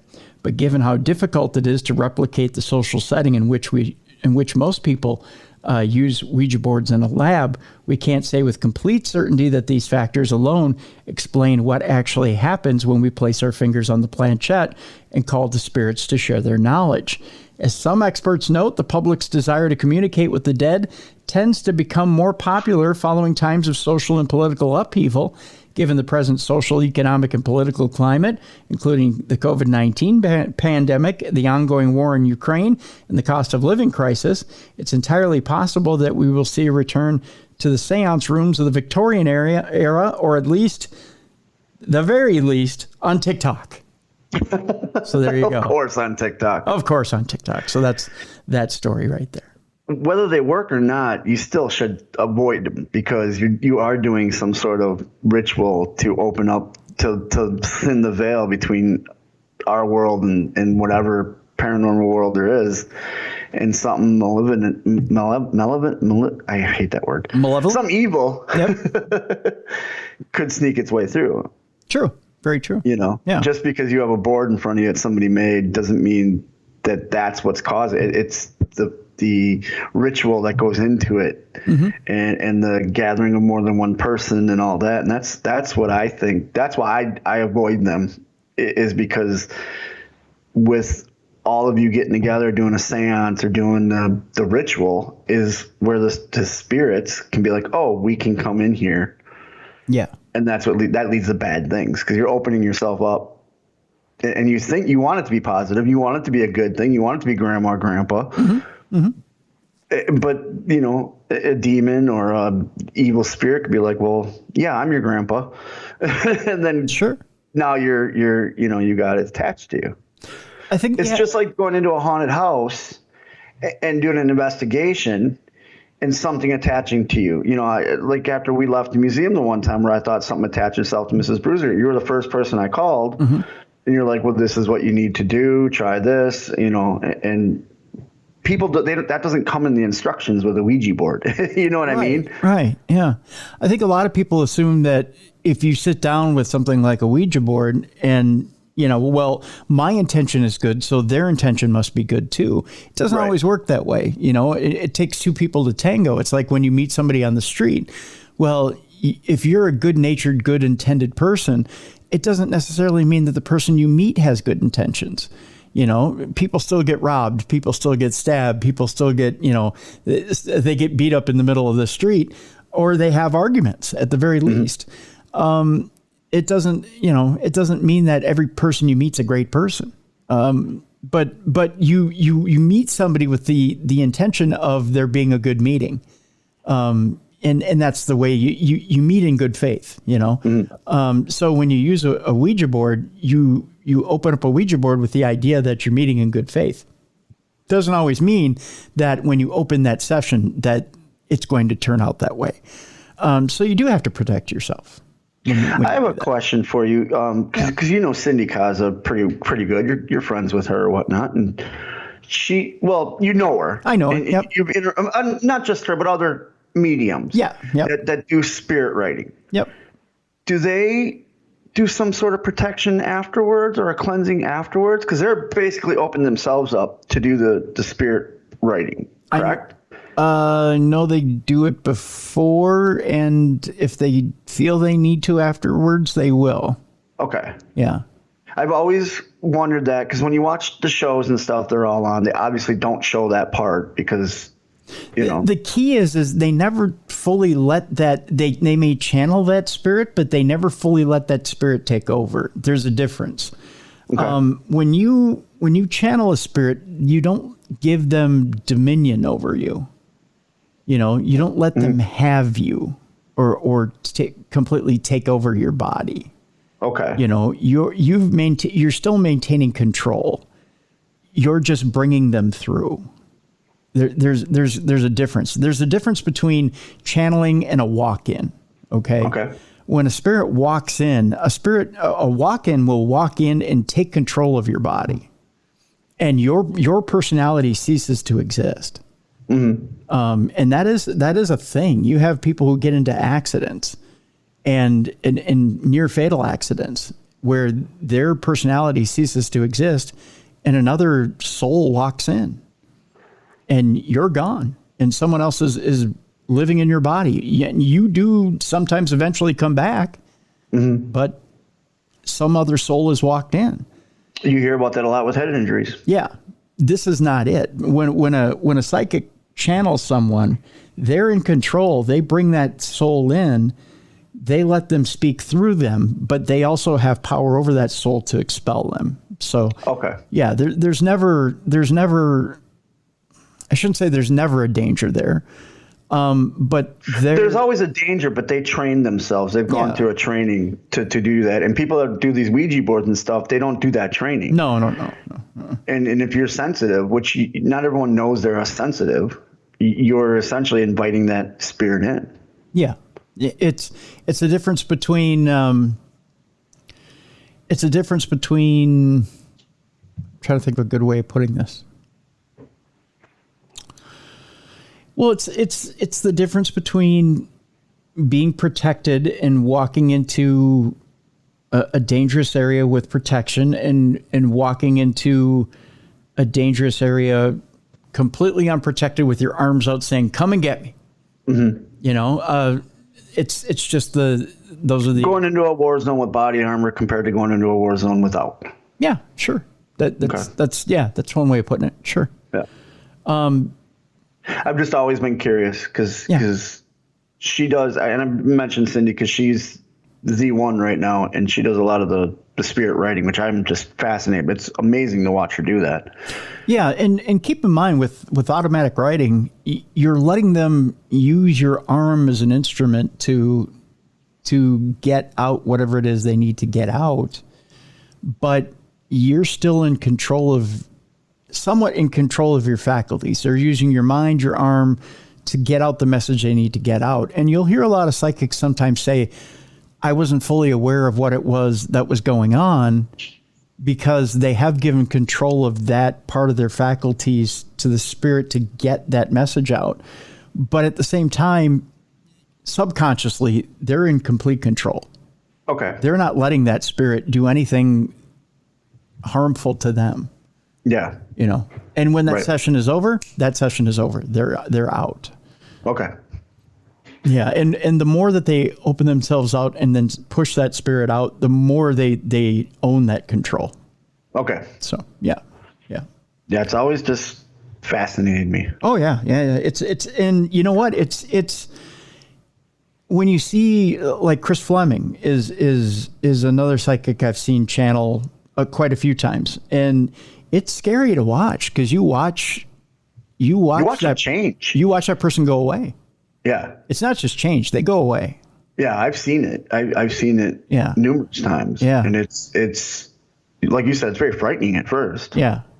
And you know, it's the scary part of it is when you know a person, there's a trust level there. You trust that person, not only just, you know, that person, like that person, but you trust that person. That person's gone. You don't know who that person is anymore. And knowing that person is trusting that person. And a lot of times when you're in a situation, in a paranormal situation, trust is everything. Oh, yeah. And you don't know, especially when, and we talk about, you know, with a Ouija board, it's one thing to get a message. And if you get an evil message, but if you get an evil spirit that's channeled itself through your friend, or channeled itself through a colleague, and all of a sudden it's been given a body, you don't know what that spirit's going to do. It's been given a form. So that's what makes it unnerving or alarming or even scary. Yeah. That's the part that unnerves me about channeling. Oh, me too. Yeah. I've always been curious, how they protect themselves. Yeah. Oh, yeah. And I know there's training that goes into it. Like, to listeners out that don't know that, these mediums and these psychics you see on these shows, they've been through training. They've found somebody else to show them the way of all that. Mm-hmm. A lot of it's not like they're just, oh, hey, look, I'm a sensitive, I can go do this. There's protections, and there's white light, there's prayers, there's different things that are done beforehand, and then they go into actually doing the channeling. There's nothing, there's not, it's not like they just automatically go channel whatever they find. And even as they're going to bring through that spirit, if it doesn't feel right, they can reject the spirit before it even gets to them. Okay. Yeah. They don't, it's not like as the spirit's coming to them, if they don't like it, they have no choice. Like, they have to let it in. They can choose to reject the spirit. So, okay. Yeah, no, there's many different safeguards down the line. So, yeah. Oh, you know what? It's that time once again. You get to hear us freak out for a couple of stories. Nightmare fuel. It's nightmare fuel time, kids.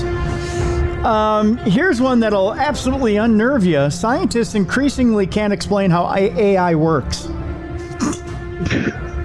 These are the guys developing it. Yeah, but they don't know how it works. AI just keep developing it. They develop it, but they don't know how it works. AI researchers are warning developers to focus more on how and why a system produces certain results than the fact that the system can accurately and rapidly produce them. Then why mess with it? We should have learned from the get-go when they created the one AI to take algorithms and all that and became a very racist AI. Just leave it alone then. Yeah, Leave it alone. Leave it alone. What's your favorite ice cream flavor? You might say vanilla or chocolate. And if we ask why, you'd probably say it's because it tastes good. But why does it taste good, and why you still want to try other flavors sometimes? Rarely do we ever question the basic decisions we make in our everyday lives, but if we did, we might realize that you can't pinpoint the exact reasons for our preferences, emotions, and desires at any given moment. There's a similar problem with artificial intelligence. The people who develop AI are increasingly having problems explaining how it works and determining why it has the outputs it has.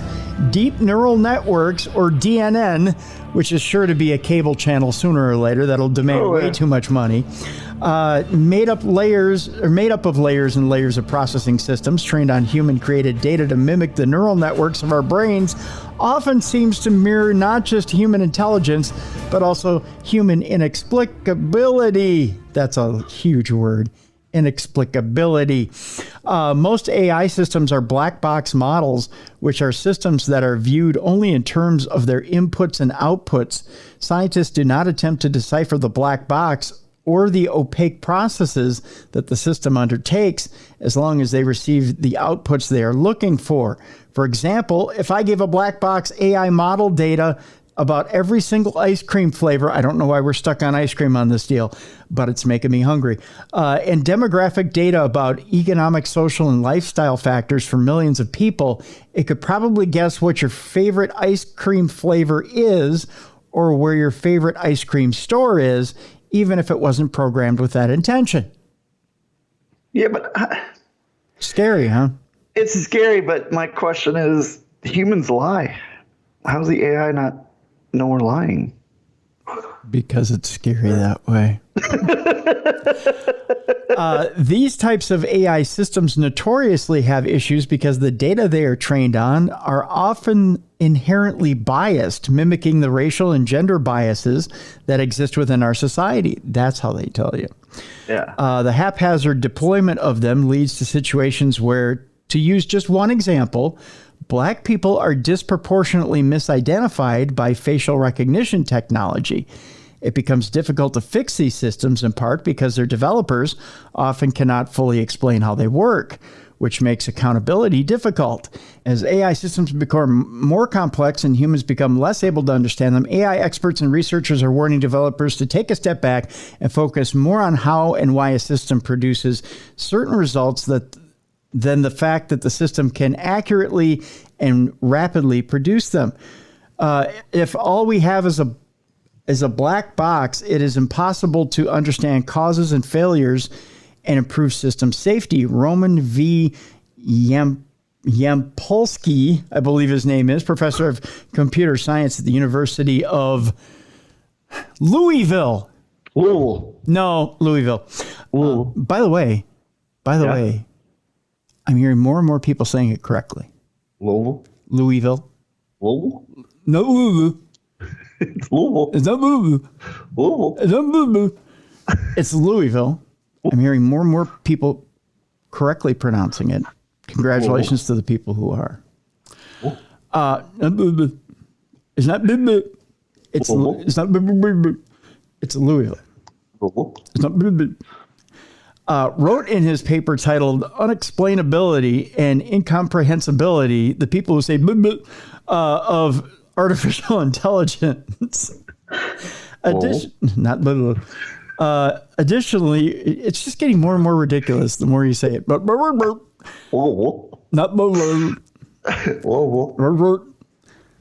it just sounds now like you're trying to copy Ziggy Starpup when she's barking. Louisville. It's Louisville. Louisville, Kentucky. Additionally, if we grow accustomed to accepting AI's answers without an explanation, essentially treating it as an oracle system, we would not be able to tell if it begins providing wrong or manipulative answers, like saying, let me try and say Louisville. Black box models can be extremely powerful, which is how many scientists and companies justify sacrificing explainability for accuracy, like saying Louisville. AI systems have been used for autonomous cars, customer service chatbots, and diagnosing disease, and have the power to perform some tasks better than humans can. By the way, I saw something extremely unnerving the other day on Facebook. Okay, what was it? It is a new app that you can put on your phone that basically will become your new messaging boyfriend and or girlfriend. What? Instead of going out and actually getting a physical boyfriend or girlfriend? Yes, like you can bring up the app. It will send you not just texts but it'll send you texts, semi-dirty chats, and it will send you AI pictures, like naughty pictures. AI generated though? Yes, AI generated. So it's like an nipples a little bit off to the left? I guess. It'll send you like if you want naughty pics, it'll send you like flirty naughty pics. That would be great for a joke, like signing up one of your friends for it. Yeah. You know? Yeah. But I thought it was disturbing. It's very disturbing. Yeah. And it just shows how lonely these scientists are. It's available for the general public. Because there's lonely nerds out there that want that. It just shows you how people in general are lonely. Like, don't want to talk to each other. See, I hate talking to people, like being in public. And if I don't know you, like if you come up and you're a fan of mine, I'll sit and I'll talk to you all day long. But like if I'm at the gym, I'm there to work out. Don't come and talk to me. Well, I mean, getting completely off topic for a second, that just shows you how much people are saying no to each other. Yeah. And how we're afraid just to interact with each other. Well, there is no more human interaction ever since, because think about it, like everyone has a dating app. Like I met Mrs. Bruiser in a bar. I had to physically go to a bar and meet her and talk to her. And we went on physical dates. It wasn't, my daughter was just, I had a Tinder date the other day. I met a guy on Tinder. He wasn't that good. Well, no kidding. Because it's an app telling you, hey, you guys match up. Yeah. And this just proves it here that people are just getting to the point where they're lazy. They just don't want to even go out and talk to people. Well, just the whole, I'm not getting my point across. Just the whole unwillingness to be open to Do you think that's because in today's society you don't know who's trying to prey on you and who's not? Because you're force-fed all this stuff nowadays that you can't trust anyone?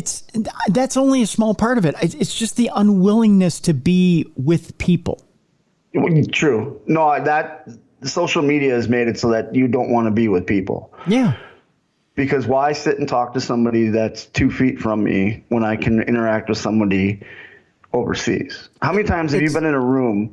Next time you go out to dinner with Yoko Intern, look around you and look at how many people are on their phones when they have someone sitting right across from them. Well, it's also a bit of selfishness. It's the idea of, well, I want to be in love, but I want to be in love on my terms. Yes. So I don't want to have to deal with people's bullshit. I don't want to deal with their issues.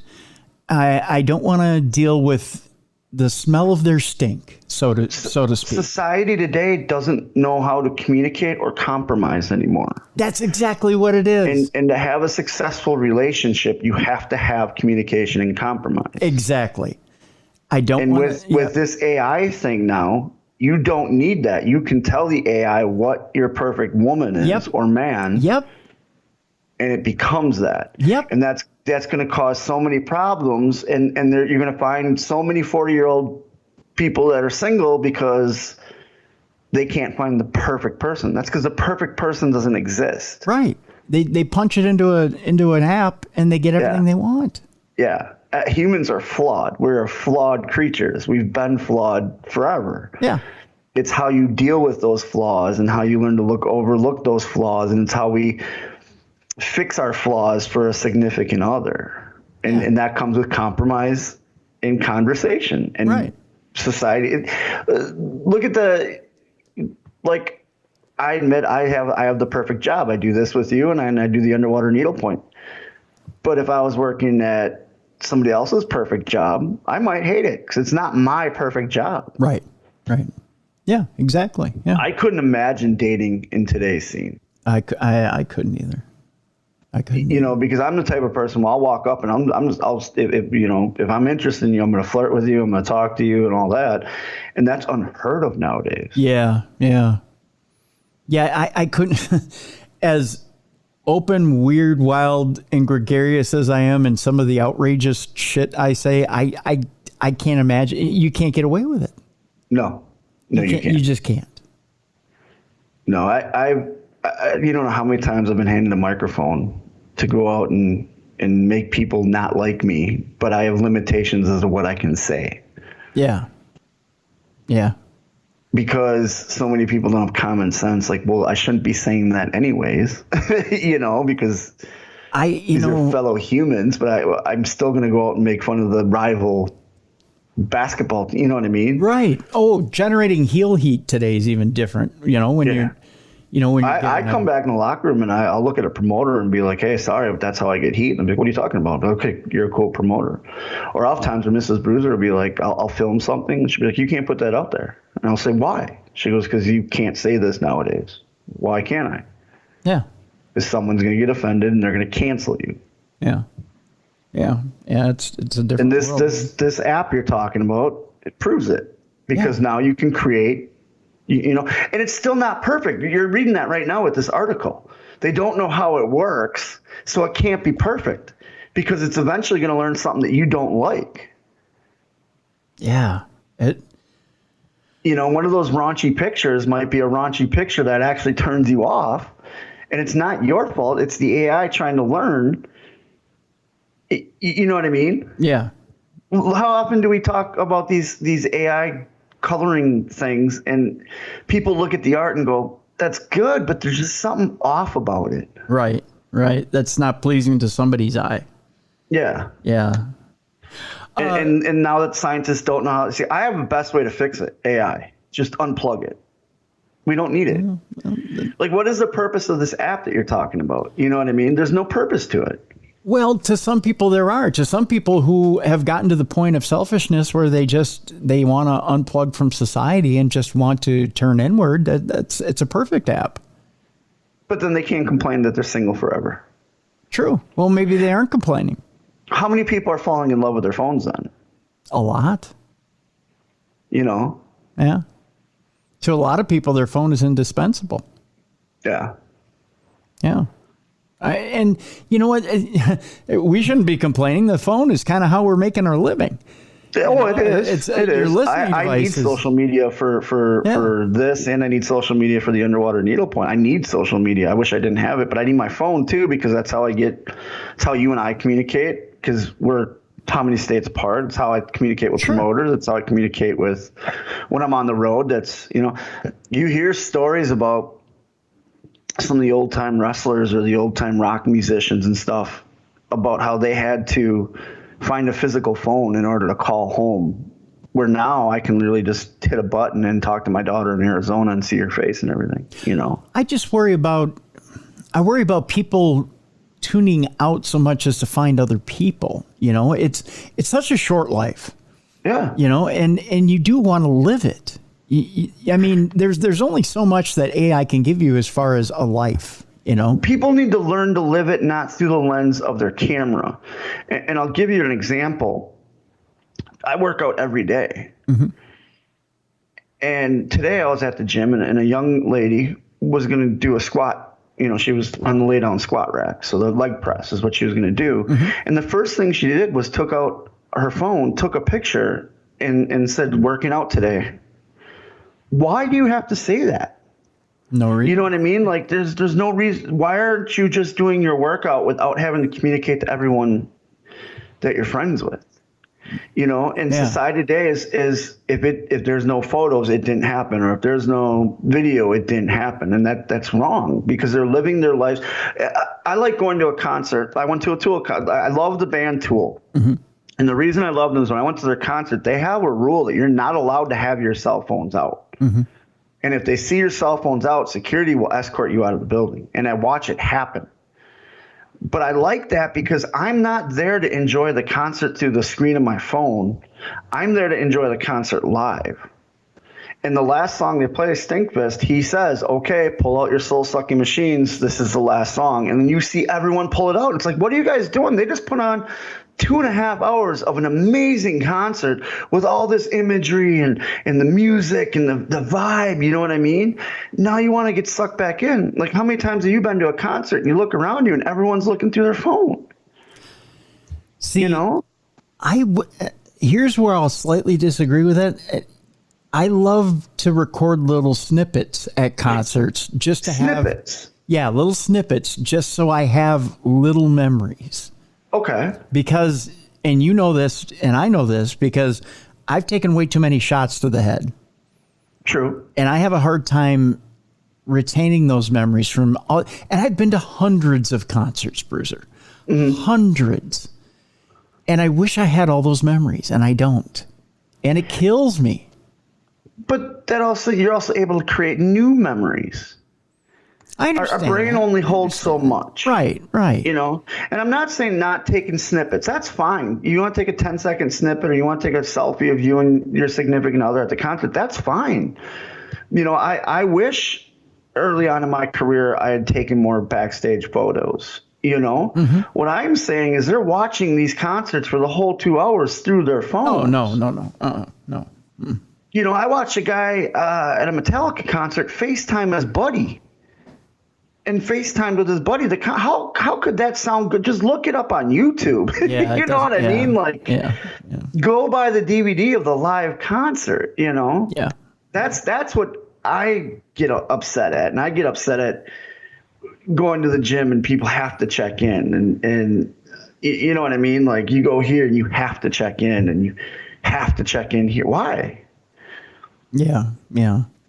And now, like, this app you're talking about, it's like, do you hate people that much? And you're right, it's selfish. There are some people that are that introverted that, I think they would sooner live in a virtual world than live in the real world. Yeah. That bubble is too comfortable.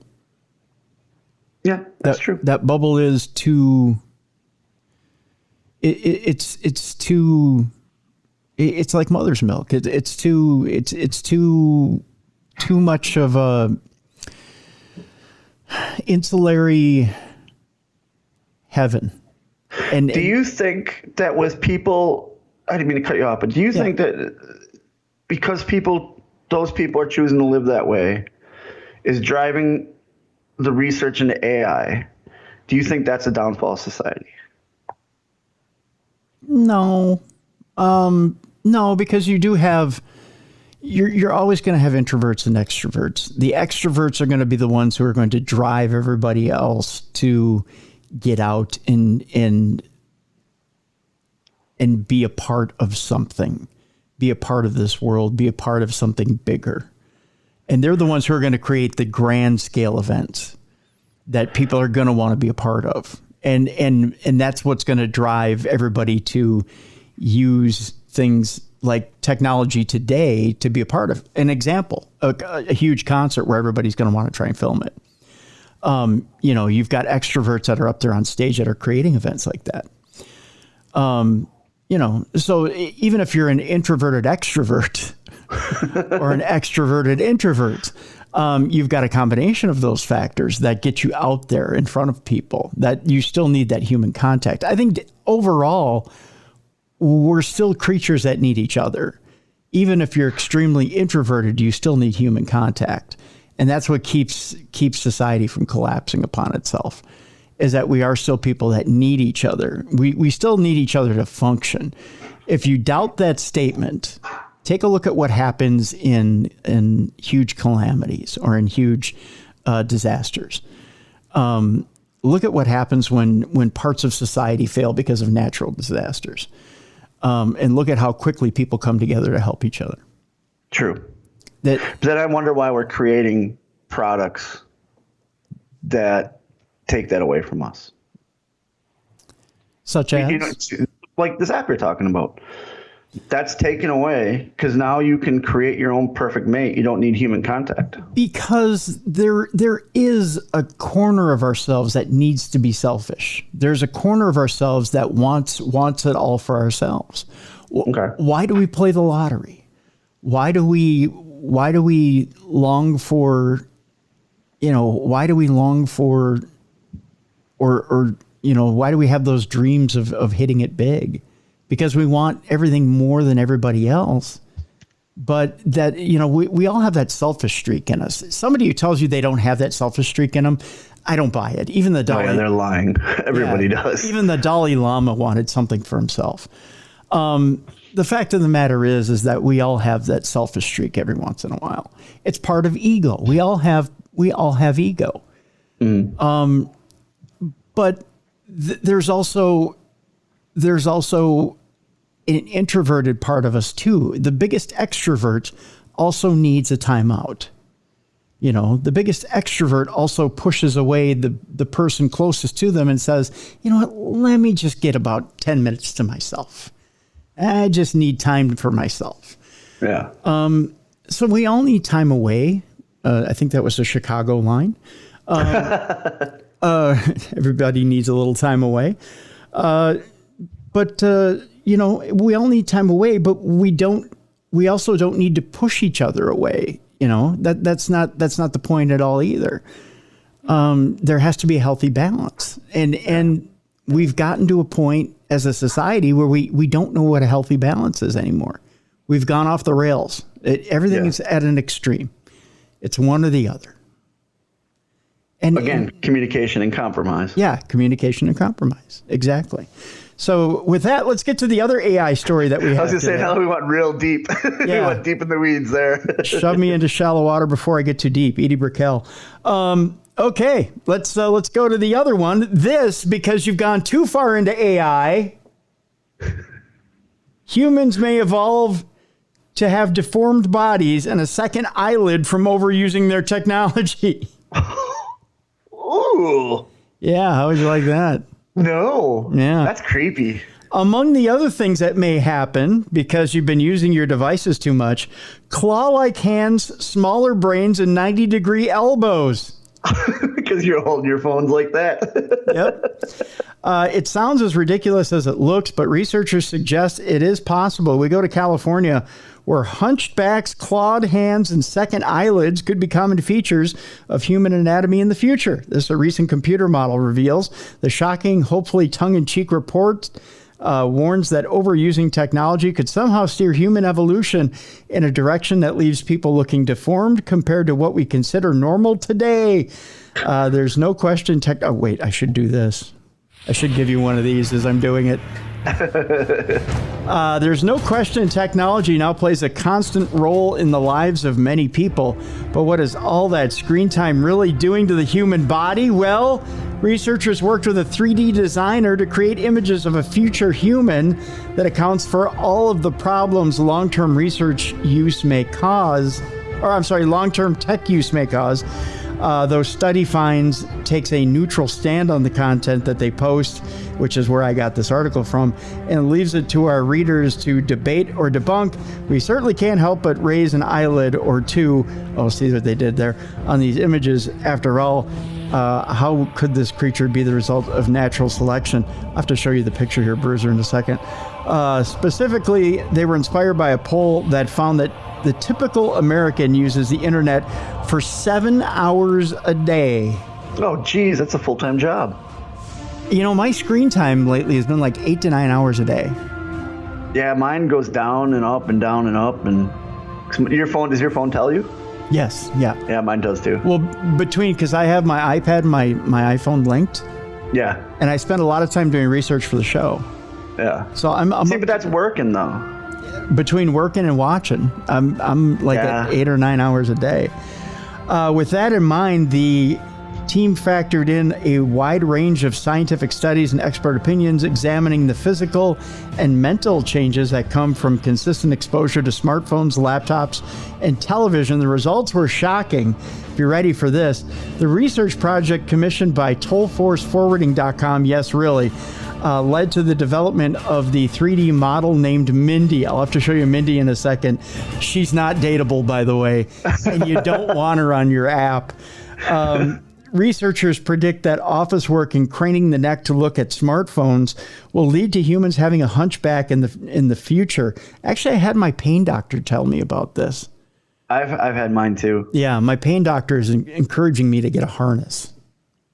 Oh, to straighten you up? Yep.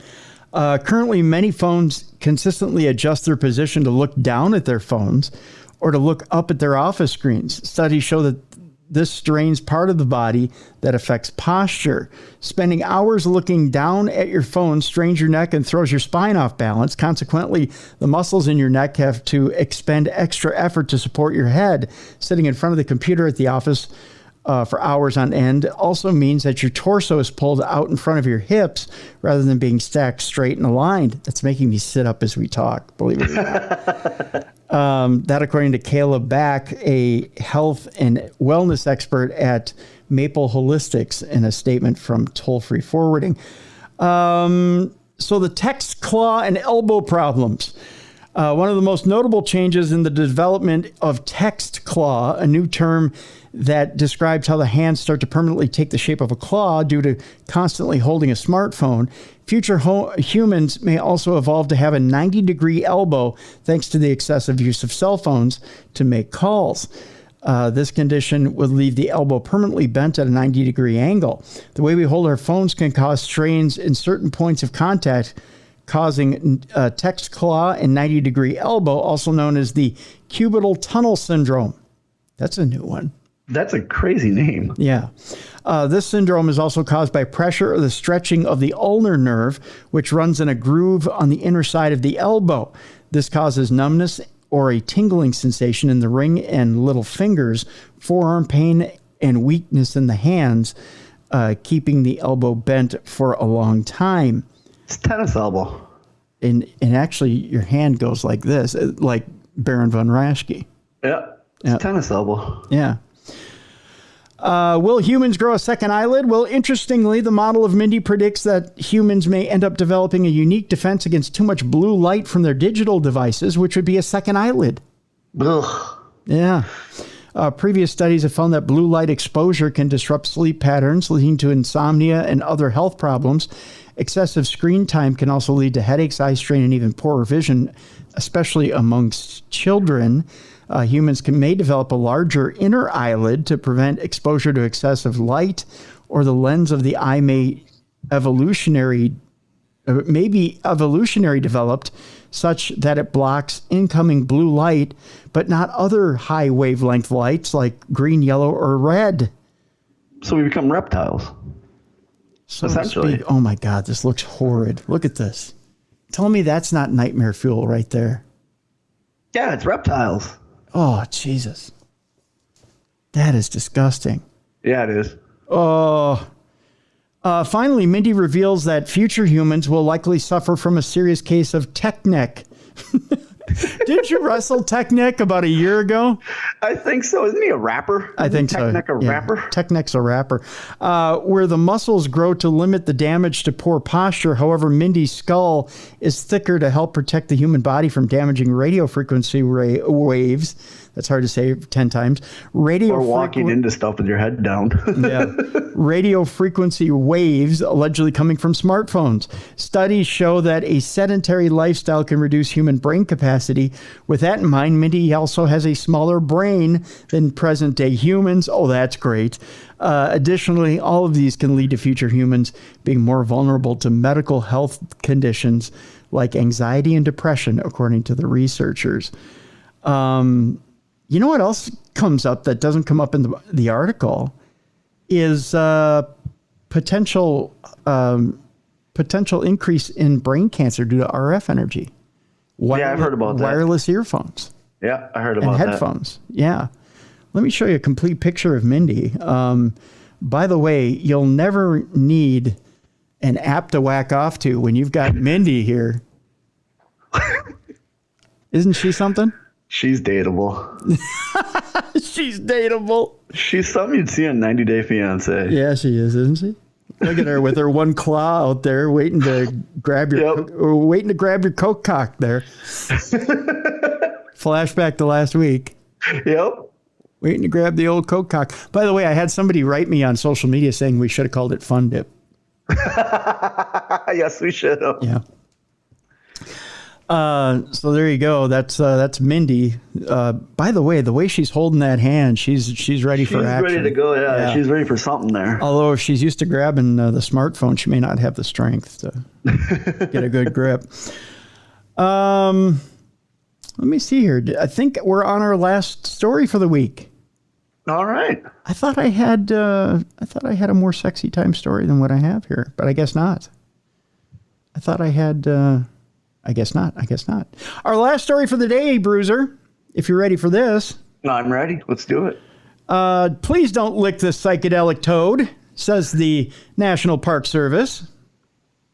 They hop right up to my parents' back patio. You can open their sliding back door, and they're right there. They're right there? Yep. I keep telling my mother, you should cage them and sell them. You can make a lot of money. Hey, Mom, want a fund retirement? Here you go. Oh, she's like, that's so illegal. Well, yeah, I didn't say it was legal. I didn't say you can make a lot of money. What's illegal? Licking the frog or taking the drug? you gotta, like, you can't technically lick them, because not that I've tried, but you have to like milk them, like. Oh. Yeah, you got to get the oil out of them. There's a process. Yeah. But I told my mom, there's people out there.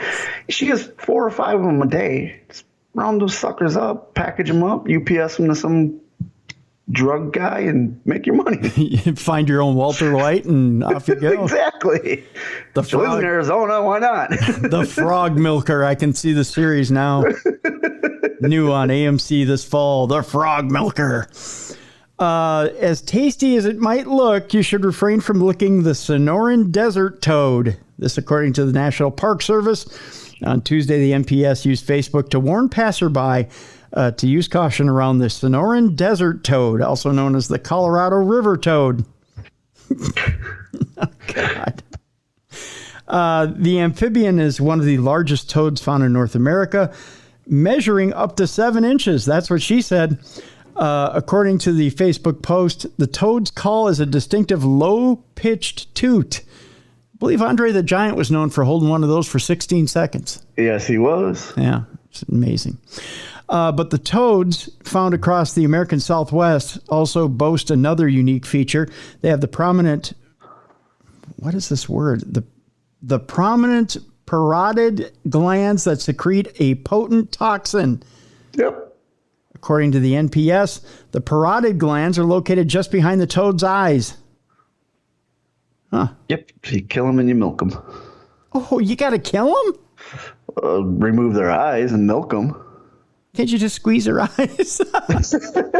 Next time I'm in Arizona, I will try, okay? I want video of that, too, to put on the blog. Bruiser milks a frog. God, that's worth 1 million downloads right there. Yeah, it is. The toxins can make humans sick if they touch the toad. Oh, don't do that then.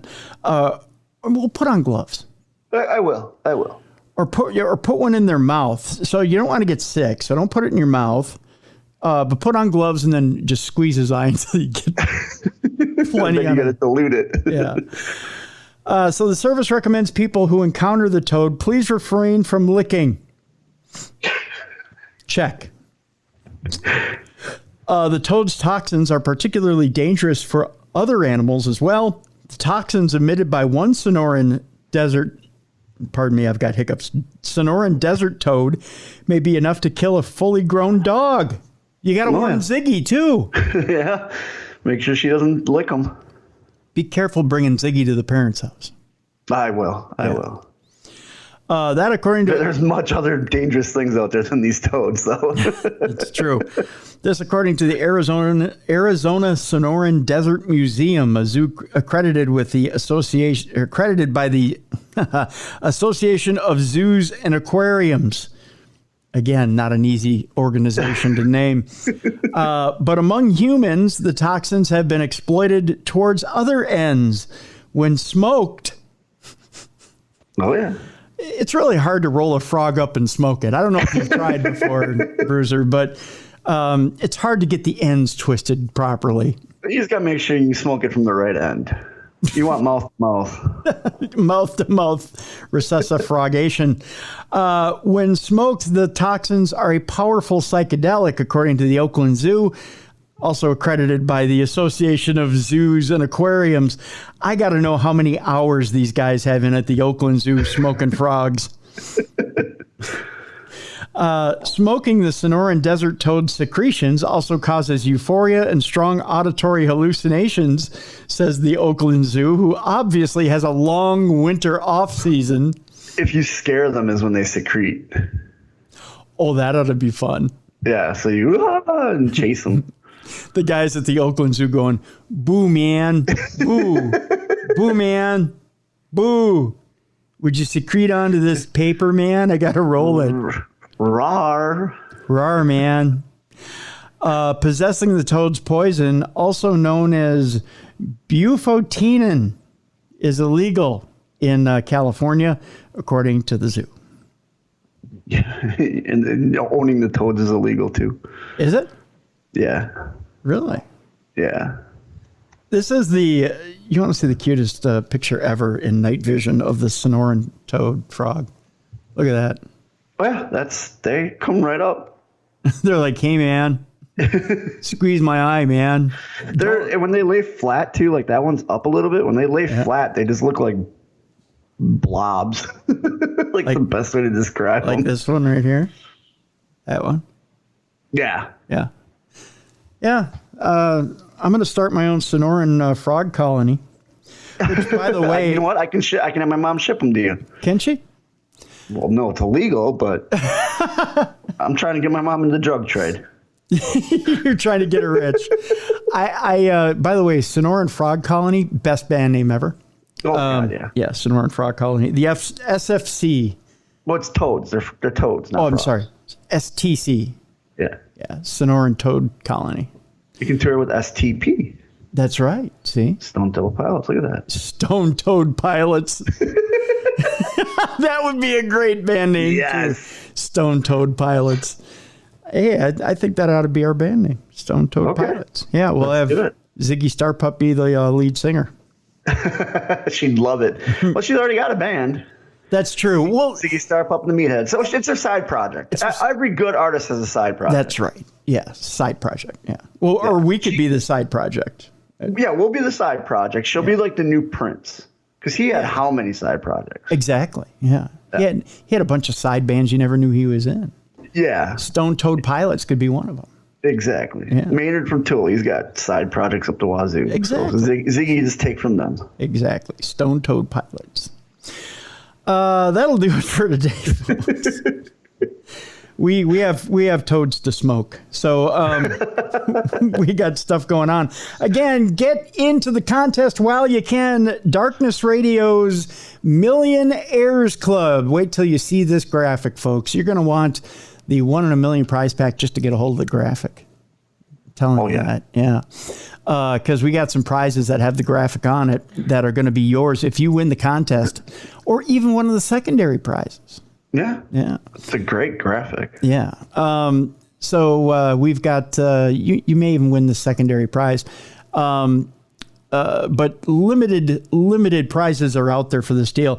It's real easy. You just send an email to tim@darknessradio.com with the subject line, I want to be in the Million-Heirs, AIRS Club. The body of the email I don't care much about. Just you could put in there, I'm smoking toads waiting for my prize.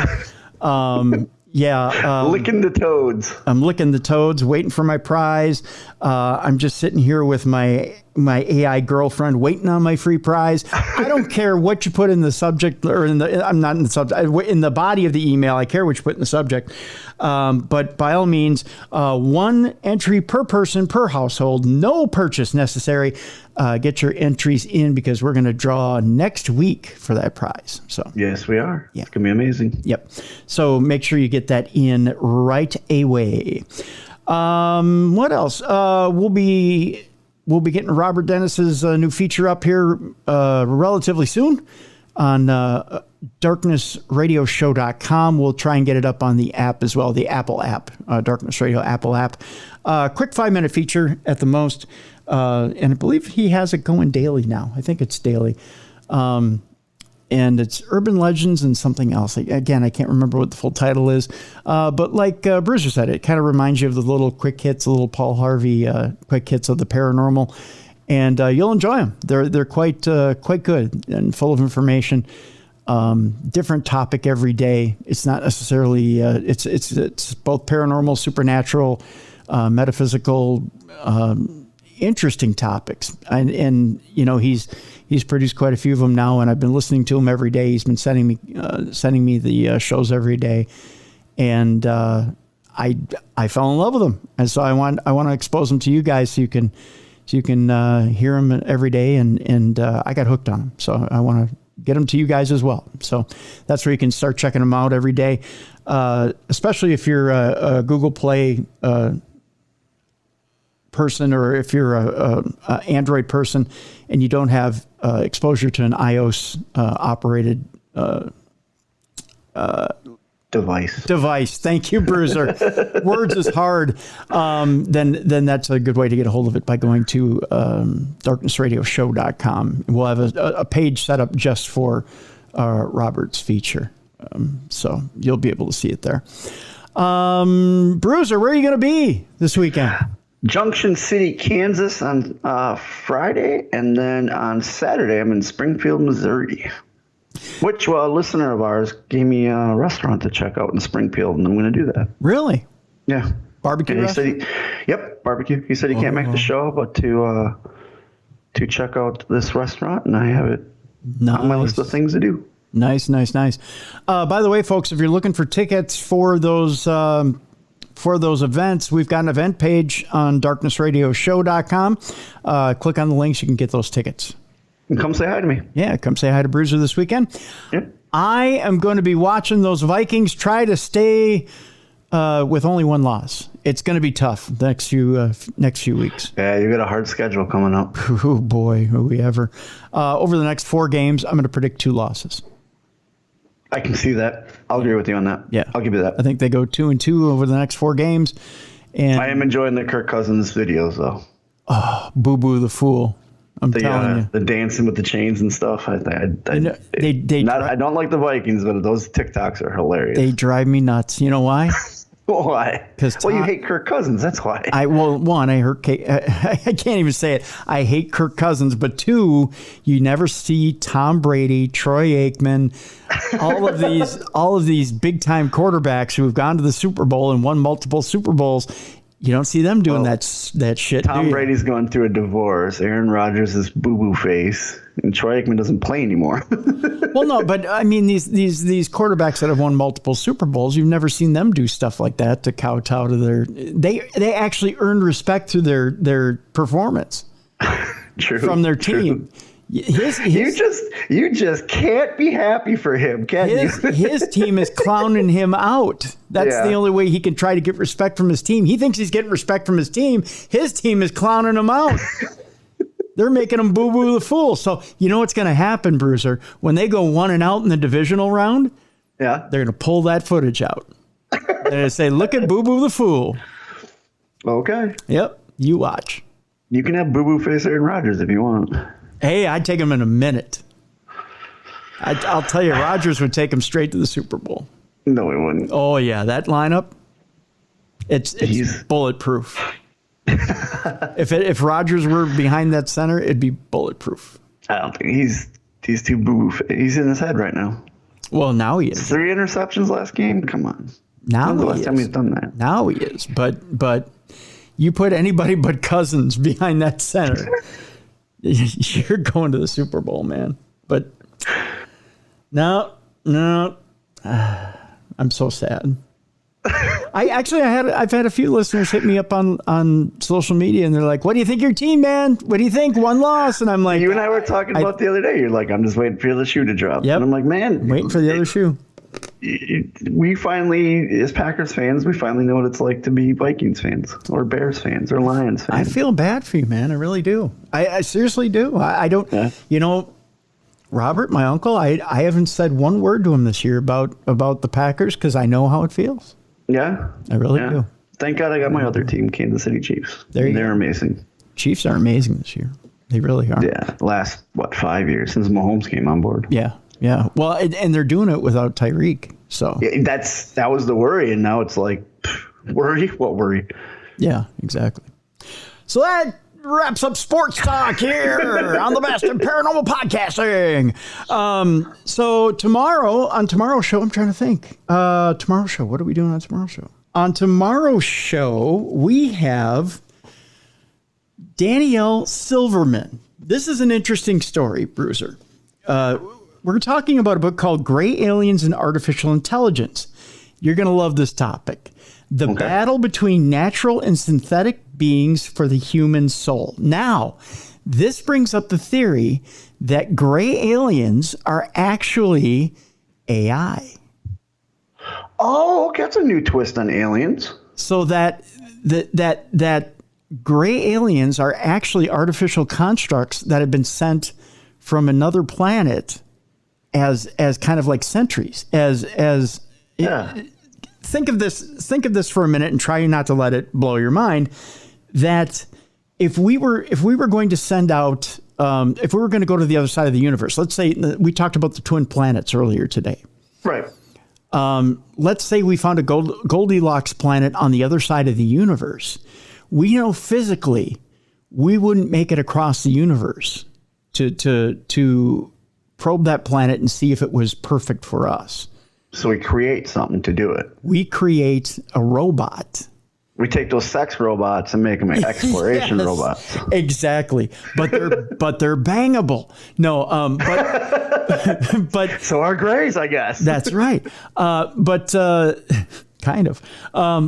They do have that little slit in their mouth. See? And it's just perfect. No, but you send the robot across the universe to figure out what that planet is like, or to do your bidding, or to see if you can even potentially crossbreed.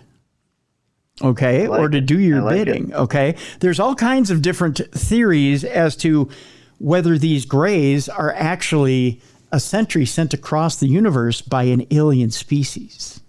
I like it. Okay. Now, here's the twist as to why Danielle is on the show and not Nigel Kerner himself. That is because Nigel Kerner passed away at the beginning of 2022. And Danielle was the researcher that worked on this book. And it's a fine book in itself. It's a long book, a fine book. Nigel's written 2 other books before this book, Gray Aliens and Artificial Intelligence. But Nigel's an incredibly gifted researcher and has a lot of great theories in this book. But this book absolutely blew the top off the top of my head. I just, when I was reading this book, some of the theories at first you go, well, wait a minute, but then he backs it with science. So and he's got an interesting theory about life and what life is itself. He backs it with quantum science. Lots of interesting theories tomorrow on tomorrow's show. Interesting to hear. Be real interesting to hear. Yeah. So tomorrow's show has Nigel Kerner's researcher with us tomorrow, Danielle Silverman. We'll be talking about the book Gray Aliens and Artificial Intelligence. And tomorrow's show is going to be different, man. It's one of those that's going to make you think a little bit, and especially if you do end up picking up the book, it's one of those rides that you'll never forget. That's for sure. So that's on tomorrow's show here on Darkness Radio. Get in on the contest. Listen to tomorrow's show, and we'll have some surprises for you down the road here. How's that sound? Yeah. Good deal. For Beer City Bruiser, I'm Tim Dennis. We'll see you tomorrow right here on the best in paranormal broadcasting. This is Darkness Radio.